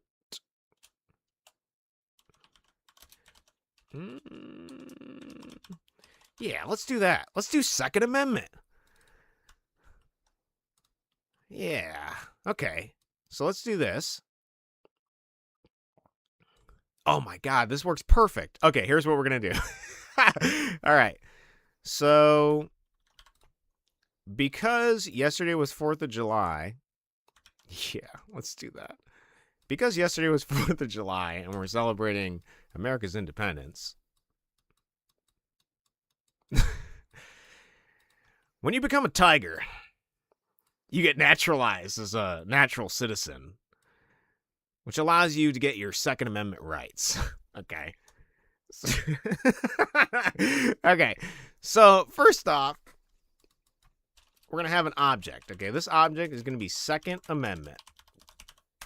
Okay. The Second Amendment sprite is going to be here. Okay. So, what this object is going to do is it's going to check least patriotic American stream, America. Since yesterday was the 4th of July, I had to work. You had to work on 4th of July, dude? Crazy. It just came back. Why are we drawing the flag? Okay. Well, Speedos, we have a simple problem. And a simple problem requires a simple solution. So right now, this gap is really big. We can't clear it when we're white. And it's specifically because we're white. Because this is America. So we gotta, no, this is terrible. We cannot run with that bit. Okay, so when we're this guy, we're the absence of color. we don't have we can't jump the gap, okay? But when we touch the tiger, we become the tiger. Okay, we go tiger mode. Okay. So now that we're tiger mode, we get a bigger jump. And because we have a bigger jump, we can clear the gap. But we can't clear the gap because, after we clear the gap, we come up with a ghost. We can't clear the ghost because the ghost is too big. Okay. Gotta come up with an easy solution. Bro, this isn't even the offensive bit. Not even offensive. Okay. So now we're going to create our Second Amendment object. Okay. Because when you're a cat, you become a natural born Second Amendment. You get to use your Second Amendment right and become a citizen. Okay. So we're going to do if place meeting X, Y. So if at or X and Y, we meet OBJ player. We got to make sure he's a tiger too.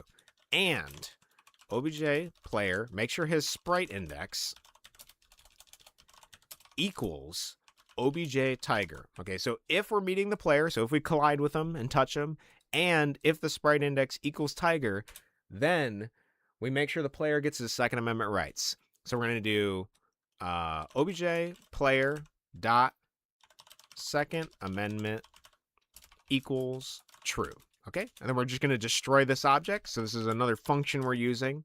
Yeah, we're just going to destroy this.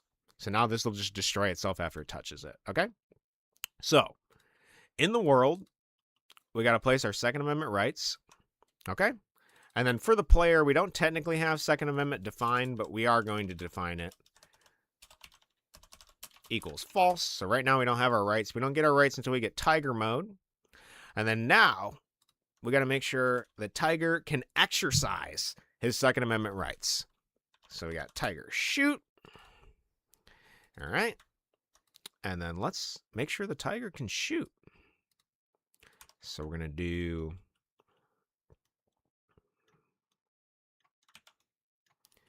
Okay. Make sure this is here. Make sure you got legs. Perfect. Perfect. Make sure we got this ugly ass color I chose. Okay. And then let's draw this shit.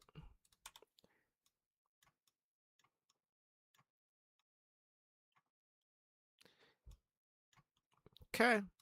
And then this just wouldn't feel complete without giving him something he can use.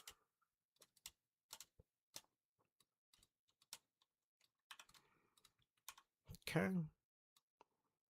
Okay, let's make sure we got a grip on that bitch. I don't know why I'm swearing so much. It's just the American in me. Guys will have to forgive me. Okay. Make sure we got the hammer. I know some of you guys come from foreign countries and you don't got guns. That makes it a little bit harder to deal with them. Okay. Can raise this up there. Perfect. Make sure we got the iron sights on there. Nice. Maybe we'll get a lighter shade for the top half. Okay. Then we gotta make sure we got the bullet ejector too. Nice. Maybe we'll do this like that. That look weird? Iron sights like this. Perfect. Bro is strapped. Okay. So now we got this, and then let's animate it. So for our animation,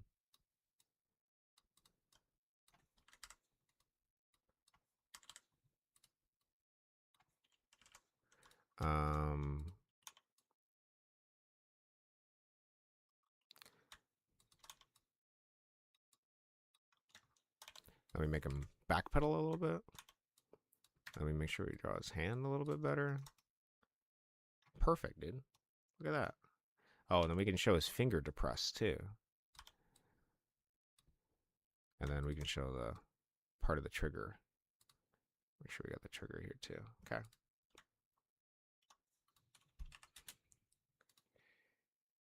Nice. That looks perfect, dude. Okay. Now that we have Second Amendment rights that we can exercise, he needs a bullet. Oh, actually, we don't need this anymore. We can delete this. Let's create a new sprite. SPR bullet. All right. Let's just make the bullet. Wait, is our screen black? No, it's not. Okay, sweet.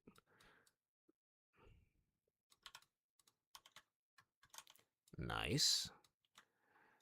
And then let's put a little American flag on there. These are made in America. Kind of looks like an American flag. Close enough. Perfect. I just subscribed to your YouTube page and joined your... Thank you. I appreciate it. Sorry, I don't have my Twitch alerts on. I really appreciate it. Thank you. I appreciate you letting me know, too, because I would have saw it after stream and felt bad. Thank you for subscribing. Thank you for joining. I appreciate that. Yeah, I have my stuff off right now for some reason. Or maybe I don't have my headphones in, so I can't see it.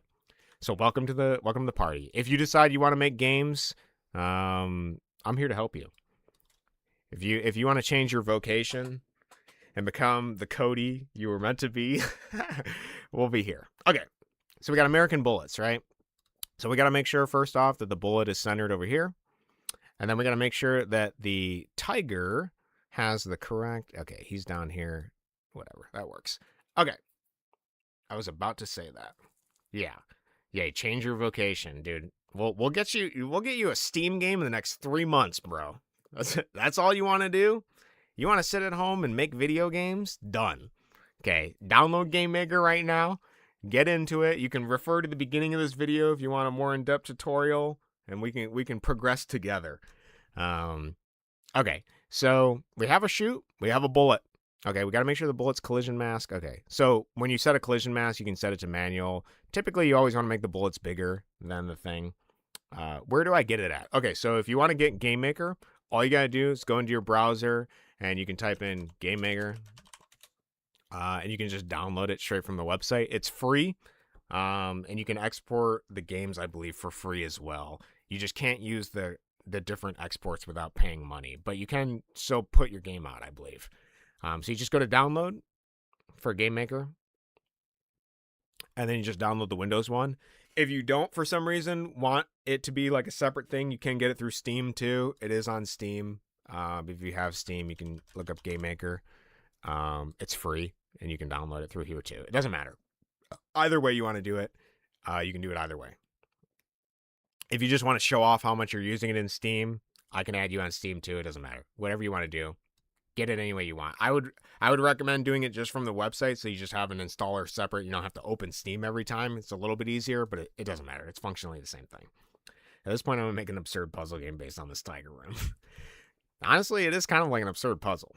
Okay, so now that we have our basic stuff kind of in here, okay, we got the tiger shoot. We got to make sure he can shoot, though. Okay, that's the problem. He can't shoot yet. So how do we add a shoot? Okay, so we're going to go to the player, and we got to make sure that he's in tiger mode first. So in our step event, which runs every frame, we got to check if we're pressing a key. Okay, so let's check. Well, actually, we should check if he's in tiger mode first. Yeah, let's check that. So we're going to do if our sprite index equals... Oh, actually, let's change it. Let's fix this. We're going to make sure tiger mode's a thing. Okay, we got to make sure he's in tiger mode. Equals false. Okay, so when he starts, tiger mode is false. Okay, and then when he gets here, we're going to make his tiger mode equal to true. True. Okay? The reason we're doing that is because we're going to change his sprite index differently when he's shooting. And I want to make sure that he can still, like, do the rest of his stuff. And I want it to designate, like, inside of the object for player that he's in tiger mode. Okay, so if tiger mode is true. So now we know if tiger mode's true. So we got tiger mode, if it equals true. Okay, now we know we're in tiger mode. Let's leave a comment. This is tiger mode. Resolution. Okay, so if we're in tiger mode, and if we have our Second Amendment rights... Then we can check if we're going to press a key. Okay. And what buttons are going to be? Well, we're going to just do spacebar. So we're going to do if keyboard check. Okay. Now let's quickly go over this very briefly. Okay. So there's a bunch of different things you can check. So we're going to do spacebar because up is jump in this game. Probably going to want to change that later, but that's fine. So we have keyboard check. There's a bunch of different keyboard things on how they work. So let's look at the most basic ones. You got keyboard check, which checks if a keyboard key is held down. Okay, so if you're holding the key down, it's just going to run every time. It's going to be true every time. If we want to check if it's only been pressed one time, we check if it's been pressed. This only checks the moment it's pressed and never activates again. Okay, we're going to go through each of these. I'm going to do it one by one, and then we're going to check released. Okay, so if the keyboard key is released, then it'll proc, basically, each time. Okay, so let's start with keyboard check pressed. Okay, so if keyboard check pressed, then we're going to do stuff. We're going to create a bullet. Okay, so first off, we need to create a bullet object. So here's our object bullet. Okay, let's attach the sprite to it. Relatively simple so far. Our bullet doesn't do anything yet. We're going to want it to move, basically, and we're going to want it to move right. So for that, we're going to have to give it some kind of variables. Okay, we're going to have to give it speed. We can just use the inbuilt speed for this, so that's what we're going to do to start to make it simple. So we're just going to, actually, no, let's use what we've applied here. Let's use what we applied. So we're going to set its speed is going to equal, I don't know, 2. They're slow bullets, okay? So 2, if you'll remember, adding on this thing, every time our bullet moves 2, it's always going to move to the right, okay? Assuming that we add it to its X. So now in our create, whoops, sorry, this is supposed to be in the create event. So we're setting our speed to 2, and then in the step event, we're going to do X equals X plus speed.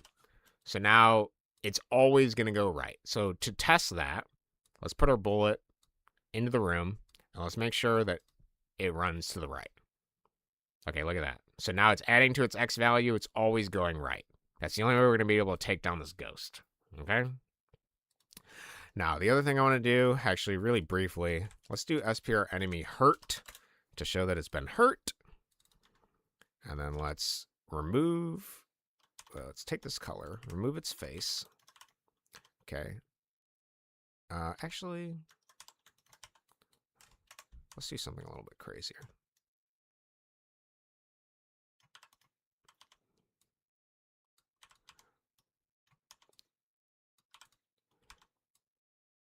Let's give it a big frown. Yeah, that worked great.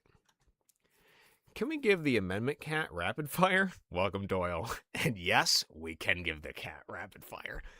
Let's do that right now. It's the next thing we got to do. So after after you get your Second Amendment rights, which you only get if you're a tiger. Okay, first let's check and make sure all that works. Actually, before we check that, we got to make sure we can create a bullet. Okay, so in our player, welcome. Great suggestion. So we want to shoot, okay? So right now we check, are we in tiger mode? Cool. Do we have our Second Amendment rights? Cool. If we have our Second Amendment rights and we're pressing the space bar, we got to create a bullet. Now we just made our bullet, so let's create it. So we're going to do a temporary variable here, okay? And I'm going to explain why we're going to do that in a second. But what you're going to essentially do is you're going to use this function called instance create, and we're going to create it at a specific layer. Okay, so it's going to create X, Y. The layer is just going to be instances because that's the only layer we have right now. And then we're going to create object bullet. Okay, so this will create a bullet. Let's test it. Let's make sure it works. And then I'll show you the problems with it because I can already envision the problem. All right, so we touch the tiger to get tiger mode. Then we get our Second Amendment rights. Okay, we don't get our Second Amendment rights. If place meeting player, if sprite index equals that, our Second Amendment equals true, instance destroy. Why doesn't this work? Well, let's test it. All right, let's go in here. Let's place a breakpoint. Let's touch the tiger. You aren't a player anymore. You're a tiger. Wait, I have a breakpoint over here. It's true. You're a tiger. What better way to celebrate 4th of July? All right, we hit this flag and nothing happens. And why doesn't anything happen? If place meeting player and you're equal to the tiger, set Second Amendment to true. Do I have the right Second Amendment object? Okay, it's there. Does Second Amendment have collision? Let's check. It does have collision. Why doth this not run? Meeting OBJ player and sprite index equals tiger. Let's make it simple. Let's do this and see what happens. Place meeting tiger. Yeah, we're checking if... Oh, wait. Did I fuck it up? No, if we're place meeting... No, we don't want to do place meeting that. We want to make sure it's like this. Hold on. Okay, that works. Oh, maybe OBJ player dot sprite index equals... Oh, OBJ tiger. Thank you. That's what my problem was. Okay, sorry. Actually, to be honest, what we want to do is we want to make sure OBJ player tiger mode equals true. We don't need to check for the sprite index. That's what my problem was. So I was calling if it equals tiger, which doesn't make any sense. Okay, so what do we have here? We have tiger mode. Once you have tiger mode, you get your Second Amendment rights. Dope. And then you press space, and we create a bullet. Nice. We're so close, dude. We're so close to getting this door. I can fucking taste it. Okay. Now, we got to animate him, and we got to change the bullet. Okay, so you'll notice in the code here, for the player, we're storing a temporary variable of the bullet. All this is doing is we're creating an instance. We could create the instance without using this storing in a variable. But in case I want to like adjust things for the bullet, I can like put it in here. I could do bullet dot whatever, and then that specific bullet can change. It's just something to remember to do later. It's not totally necessary at this moment. But you'll notice it's creating at our X and Y that we've designated for the tiger, and that's really low down here. So we want to fix that. We want to make it honestly go like up here.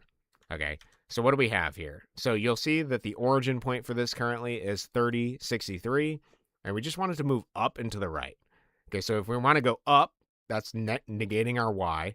So we're going to go like up Y 30, and then like over 30 is basically what it's going to be. And I'm just Control-Zing to get back to the original thing. Okay, so when we create a bullet, what we want to do is in the player. So currently it's creating at the origin of the player because that's within the scope of what we have here. We're looking through the player's eyes right now. He's creating the bullet. And so the built-in variable it's using is this. So if we want it to create where we want it, we just got to add 30 and 30 basically. We want it to be more to the right of the origin and then a little bit up. So now you'll see we're going to get tiger mode. We're going to become the tiger. Then we get our Second Amendment rights. And then now it shoots to the right. Okay? But let's say you're like, well, Cody, I want it to shoot to the left. Okay, well, our enemy isn't to the left. Why would we need to shoot to the left? Okay, well, you want to shoot to the left, you're going to have to change the bullet's speed and direction. Okay? So you're going to have to figure out a way to showcase that, you know, you're moving in. What is the easiest way to do this? We should do, yeah, okay. Let's say you want it to shoot left. Great question. Let's do that. So let's do last dir equals 1. Okay? Actually, let's just do it easier. Let's just do right. Yeah. Okay. So now let's create a thing to check. We don't need to do this, but I want to show you a way you can do it. This is like a really jank way to do this. But what you could do is you could do, actually, we could just do it right in here. So when you're pressing right, we could do your last direction equals right. Okay. Yeah, then we can do the same thing here. Last direction equals left. We could do it like this. This is kind of jank. Let's do an easier way. Let's do left. Since left is just minusing, it's going to be a -1. And since right is just adding to x, it's going to be a 1. And then our last direction is going to start at just 1. Okay.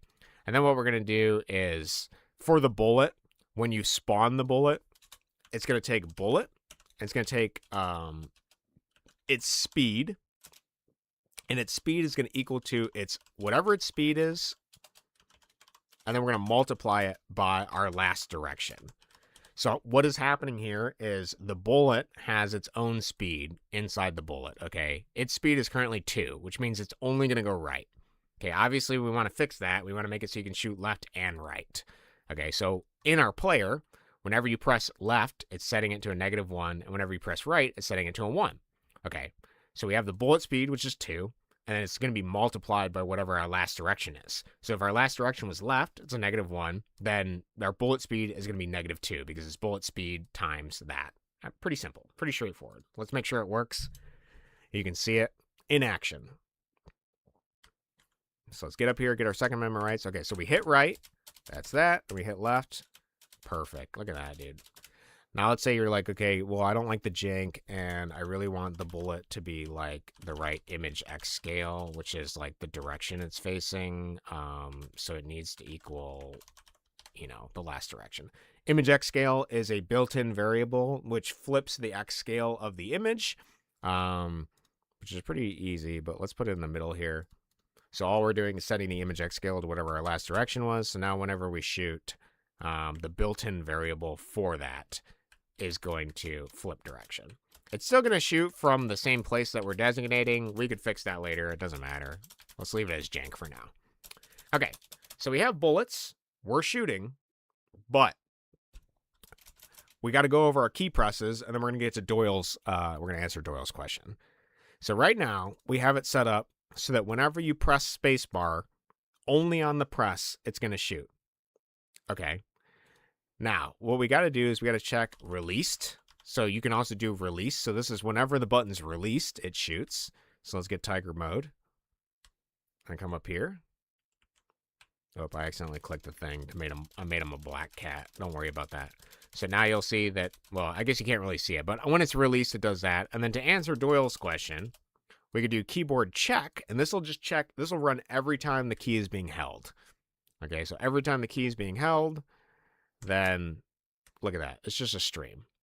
Just a stream of bullets. We're just absolutely lobbing bullets, okay? Now, let's say you want the bullets to have a little bit of variation, okay? You don't like that it's like a line. So in the create event, we can add a function. We could add a random variation to this. So let's say we want a variation of 5 here, and then let's say we want our variation of, I don't know, like 10 here. So now whenever you shoot, we're actually adding a random spread to the bullet. It's going to change the position. So now it kind of looks like a weird whatever. So it's got some variation to it. case you wanted something simple like variation to it. You were basically just adding to the X and Y spawn location and changing what it looks like. Hooray, the enemy is dead and you can get to the door. But oh no, the ghost of the enemy has ejected itself from physical being, is now hindering your progress. Once again, now you have to go born again Christian mode. Oh my god. That is a terribly great idea. First, we got to program the animation. And then we'll see where we're at. Okay, so let's get an animation in here. So right now we have it set up so that whenever you press space, let's go back to pressed again because I only want it to run once. I'm being ambitious. No. It's fine. It's fine. It's funny. Basically at the end of this lesson, all I'm trying to do is just add little things so that you can see like kind of the process of like making a game looks like. Our goal is to get to the door. And we got to make sure that it we got some basic functions in there. Okay, so let's do this. We're going to do an animation. So every time you press space, we're going to set the sprite index of our guy to equal tiger shoot. Okay, now if we do that, the problem is his sprite index is permanently going to be shoot. So what do we need to do? We need to set an alarm, actually. So let's use an alarm. This will be the first weird thing that you do, Steve. We're going to set an alarm. We're going to set the alarm equal to, I don't know, like 5 frames or something like that. Now what this does is every time you press space, it's setting alarm 0 to 5. What is alarm 0? Well, we haven't defined it yet. So we can go to add event. We can add an alarm. So what it's going to do is this event is only going to run when alarm ticks down. So currently it's going to tick for 5 of our steps, 5 of our frames, and then it's going to run this event 1 time. Okay, so we're going to set our sprite index equal to SPR tiger. So now it's going to shoot, and then 5 frames later, it's going to go back. Did you explain alarms? Yeah, I didn't explain alarms because we're explaining them right now. I didn't think we'd end up having to use them, but we'll use an alarm here. So now when we shoot, I feel like I want that longer. I feel like I want it longer. So we're going to let's do half a second. So half a second he's going to do the thing. The alarms are just timers. You could do it with code. You don't have to. I actually don't use alarms that often, but for the sake of making it easier. So now we got a cat. He shoots. Perfect. Yeah, I don't like alarms only because you can only use 11 of them. I much prefer just like, programming a variable that says like shoot time equals 15, and then I'll just decrement it myself. But for the sake of making it simple, let's just use alarms because they're there for a reason. We can use them. Okay, so now we have an animation, but the bullet doesn't collide with the guy yet. We don't know how much health he's got. We need to set some things for him. He's got nothing going on here. All we know is that he kills you, okay? So for the create event, let's do health. Oh, God, we can't use health. We can use HP equals, let's say 200. 200 seem a lot? Maybe 100 is too much. Let's do like 20. Okay, you got 20 HP. Okay. Now, in the step event, we got to account for the fact that when he collides with a bullet. So we're going to do if place meeting x, y, obj bullet. All right, what do I want to happen? I want my HP to get smaller. So we're going to do minus equal 2. So he's going to take 10 shots to kill. Okay. Then I want to destroy the bullet because I don't want the bullet to keep running every single frame it touches him because then he's going to die immediately. He's just going to... I'll show you what happens, actually. Let's show you what happens. The problem is that the bullets still exist. And because the bullets still exist, it's just going to immediately kill him. Because it's going to run 20 times and just end his life. Well, we don't actually have a thing to destroy himself. Hold on. We got to end the fact that he dies. So he dies if HP is less than or equal to 0. Then we're going to do instance destroy. Okay. So he's going to destroy himself if he dies. Okay. Tiger mode. Second Amendment rights. Strapped. So he just dies immediately. That's kind of lame. We don't want that to happen. So we got to destroy the bullet every time it collides with him. So what we're going to do is we need to make sure we get that exact bullet because we don't want to destroy any other random bullets. Okay, so the easiest way to do that is to just do a temporary variable. Bullet equals, and this is another thing that you can use. It's called instance place, and all it does is get the ID of the bullet specifically.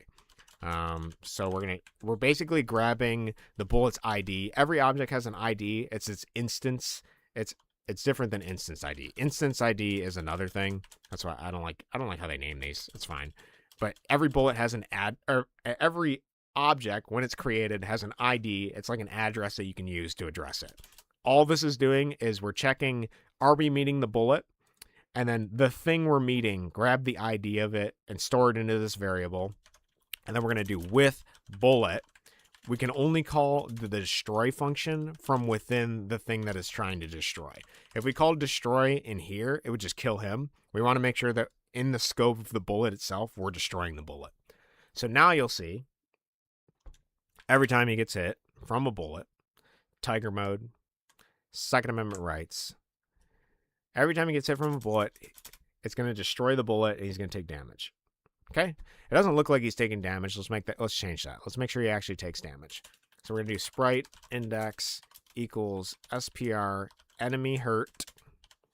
Okay? And then we're going to set an alarm for him too, to make it easy.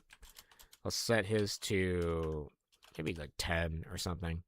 So then we have an alarm event. I'm going to set his sprite index back to his original sprite. Okay? So now he actually looks like he's taking pain.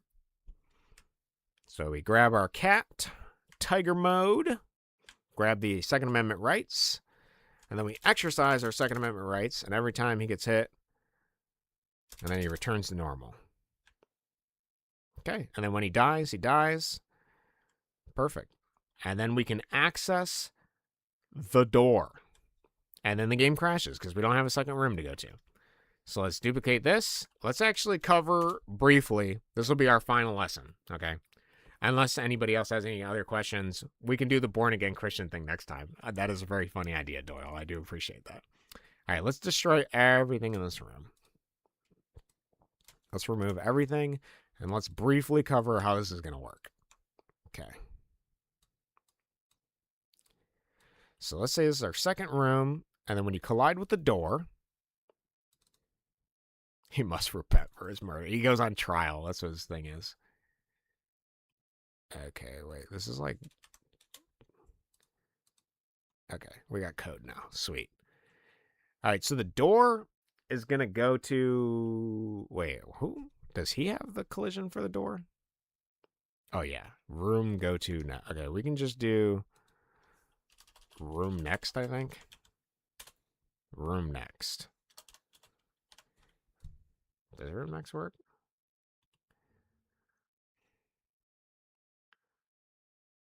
Room next room. Okay.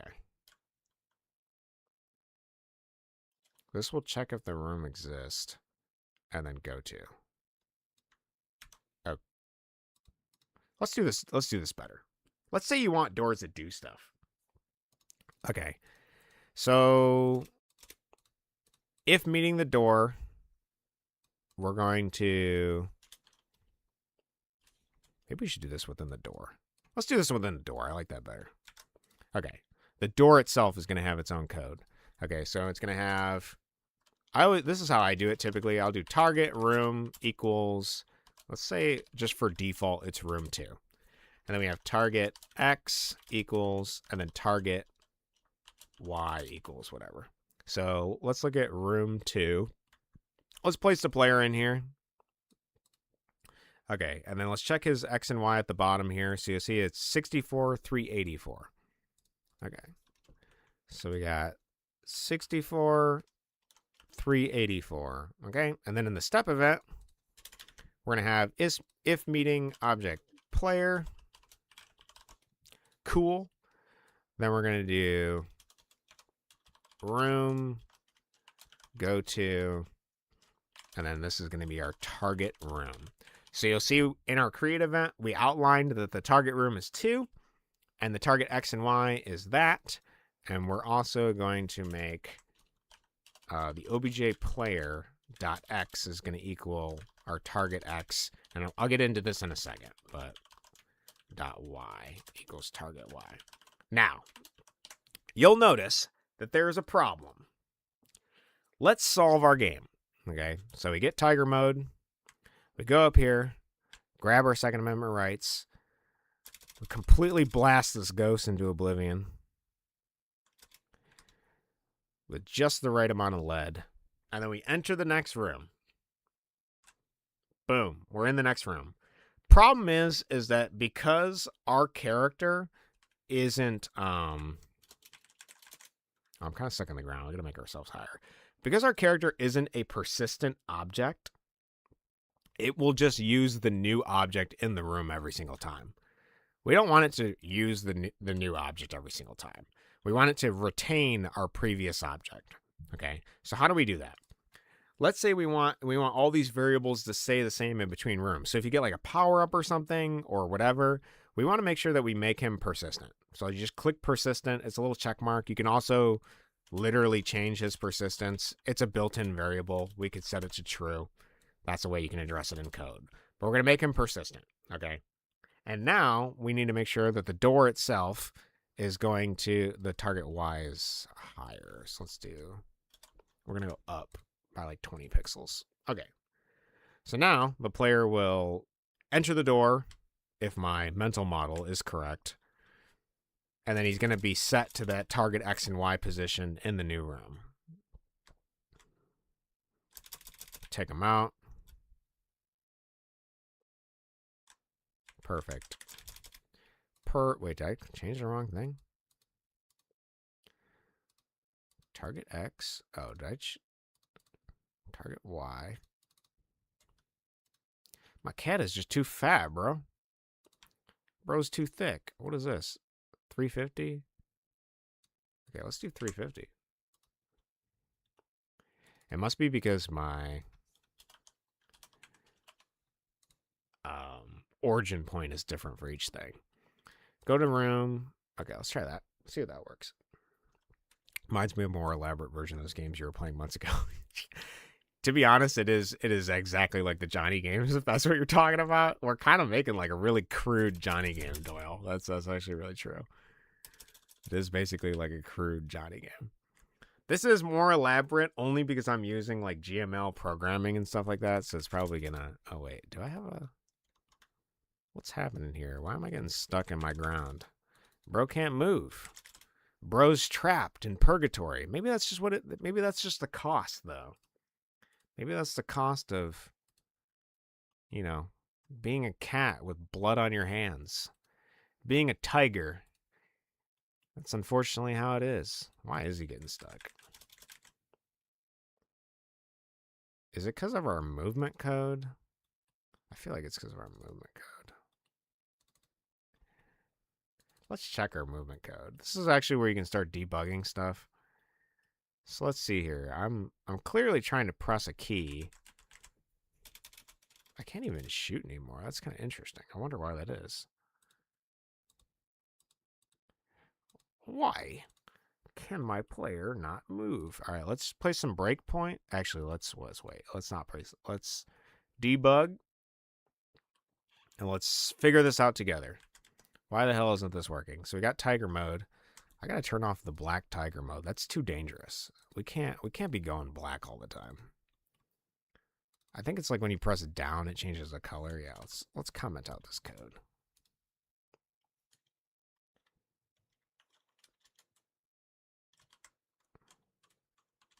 This is just too strong for who we are right now, you know? There's a person we are, and it's too much. What is this? Oh, I see. Sorry. I read this wrong. I was trying to fix the code to make it more readable, but... So we have... There we go. That's just like a change color thing that they added in there, probably for the tutorial to show you how to change color. Okay, let's try this again. I just couldn't do it with my multicolor cat, bro. Wait, I fucked it up. Click it again. Okay. All right. Cat. Okay, we gotta turn that off. Nice. I added that myself. Oh, okay. Okay. Perfect. Well, we can keep it in later. It was distracting me. Okay. Take him out. Enter here. All right, what's happening? Why is a pause event happening? Pause event has been registered for this frame. Our game is paused. Can we pause? What's happening?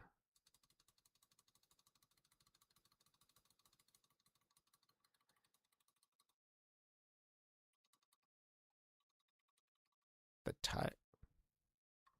Oh, did we make the tiger persistent? Oh, I'm fucking stupid. I was like, why, dude? What's happening? It's because the player is gone. He just doesn't exist. I was too involved in tiger mode. That was my problem.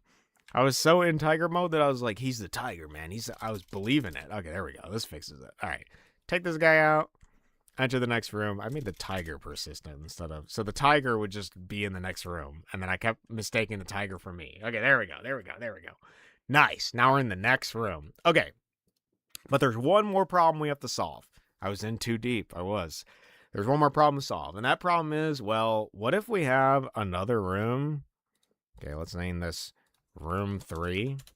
Okay. And let's add some other stuff in there. Like maybe there's just a bunch of ghosts in this room. Maybe there's just like a ton of them. Okay. Bunch of ghosts in room 3. All right. Now, we have a problem. We got a door here, but how do we take that same door and make it so that in room 2, it enters to room 3? Well, easy way to do that, okay? So right now, the door is hard-coded. Okay, the door is hard-coded to always go to room 2 and always have this target X and Y. But you can actually change the creation code of an object in the room. So we can go into this room 2 thing. So if you didn't touch this at all, the door would just run normally. Or we could take this specific instance, double click on it, and we could edit its creation code. Okay, so this is like adding another layer of creation on top of the creation that already exists. So now we can change it. We can set this to room 3 and then keep the same X and Y. So now it's running the door code, the create where we designate that it's room 2 and the target X and Y. But because there's another creation code on top of that in this specific instance, that does that. And it's only for this instance in this room, this specific thing you have to click on. Okay. So now, if we set it up right, get your cat, get your Second Amendment rights, send this guy sky high to another plane of existence. Okay, now we enter this door. Okay, and this door will lead to room 3, which thing has all this. Okay. Now, if we did just change target room in this create event, then all the doors would be stuck like that. But because we did it in the creation code of this specific instance, this one is different. Okay, so that's just an example of how to adjust slightly. So you don't have to have like 10 different door objects that all do like pretty much the same thing. So yeah, that's basically it. Is there something, Steve, in your mind that you want to learn how to do in the rest of this lesson? Anything else that you wanted to cover? I covered basic stuff. I covered some animations. I covered collision with touching stuff. I covered some basic functions. I sort of showed you how you can do like a basic animation thing. We played a little bit around with some of the movement codes so that we gave him a better movement. I have rooms changing, so now you can change between rooms. I think I've got like the basics. I have the basics here for like adding stuff and like making a game and just some of the basic stuff. So this is probably a longer tutorial. I probably could have made it much shorter, but thank you. I appreciate it. I feel like that gives you some of the basics of it. We can come back to this project and I can do some more advanced stuff. Like we could do arrays and I could show you different gun types or something. We could do something more advanced next time. But for the basic lesson, for anybody following along, this will be the end of this crash course, this tutorial. So we have a bullet that shoots both ways. We covered some of the basic stuff you're going to use, and then we covered creating instances, storing their IDs so that you can modify them and stuff like that. So yeah, I feel like that's kind of the basics. Is there anything else I want to cover? Let me check my lesson plan.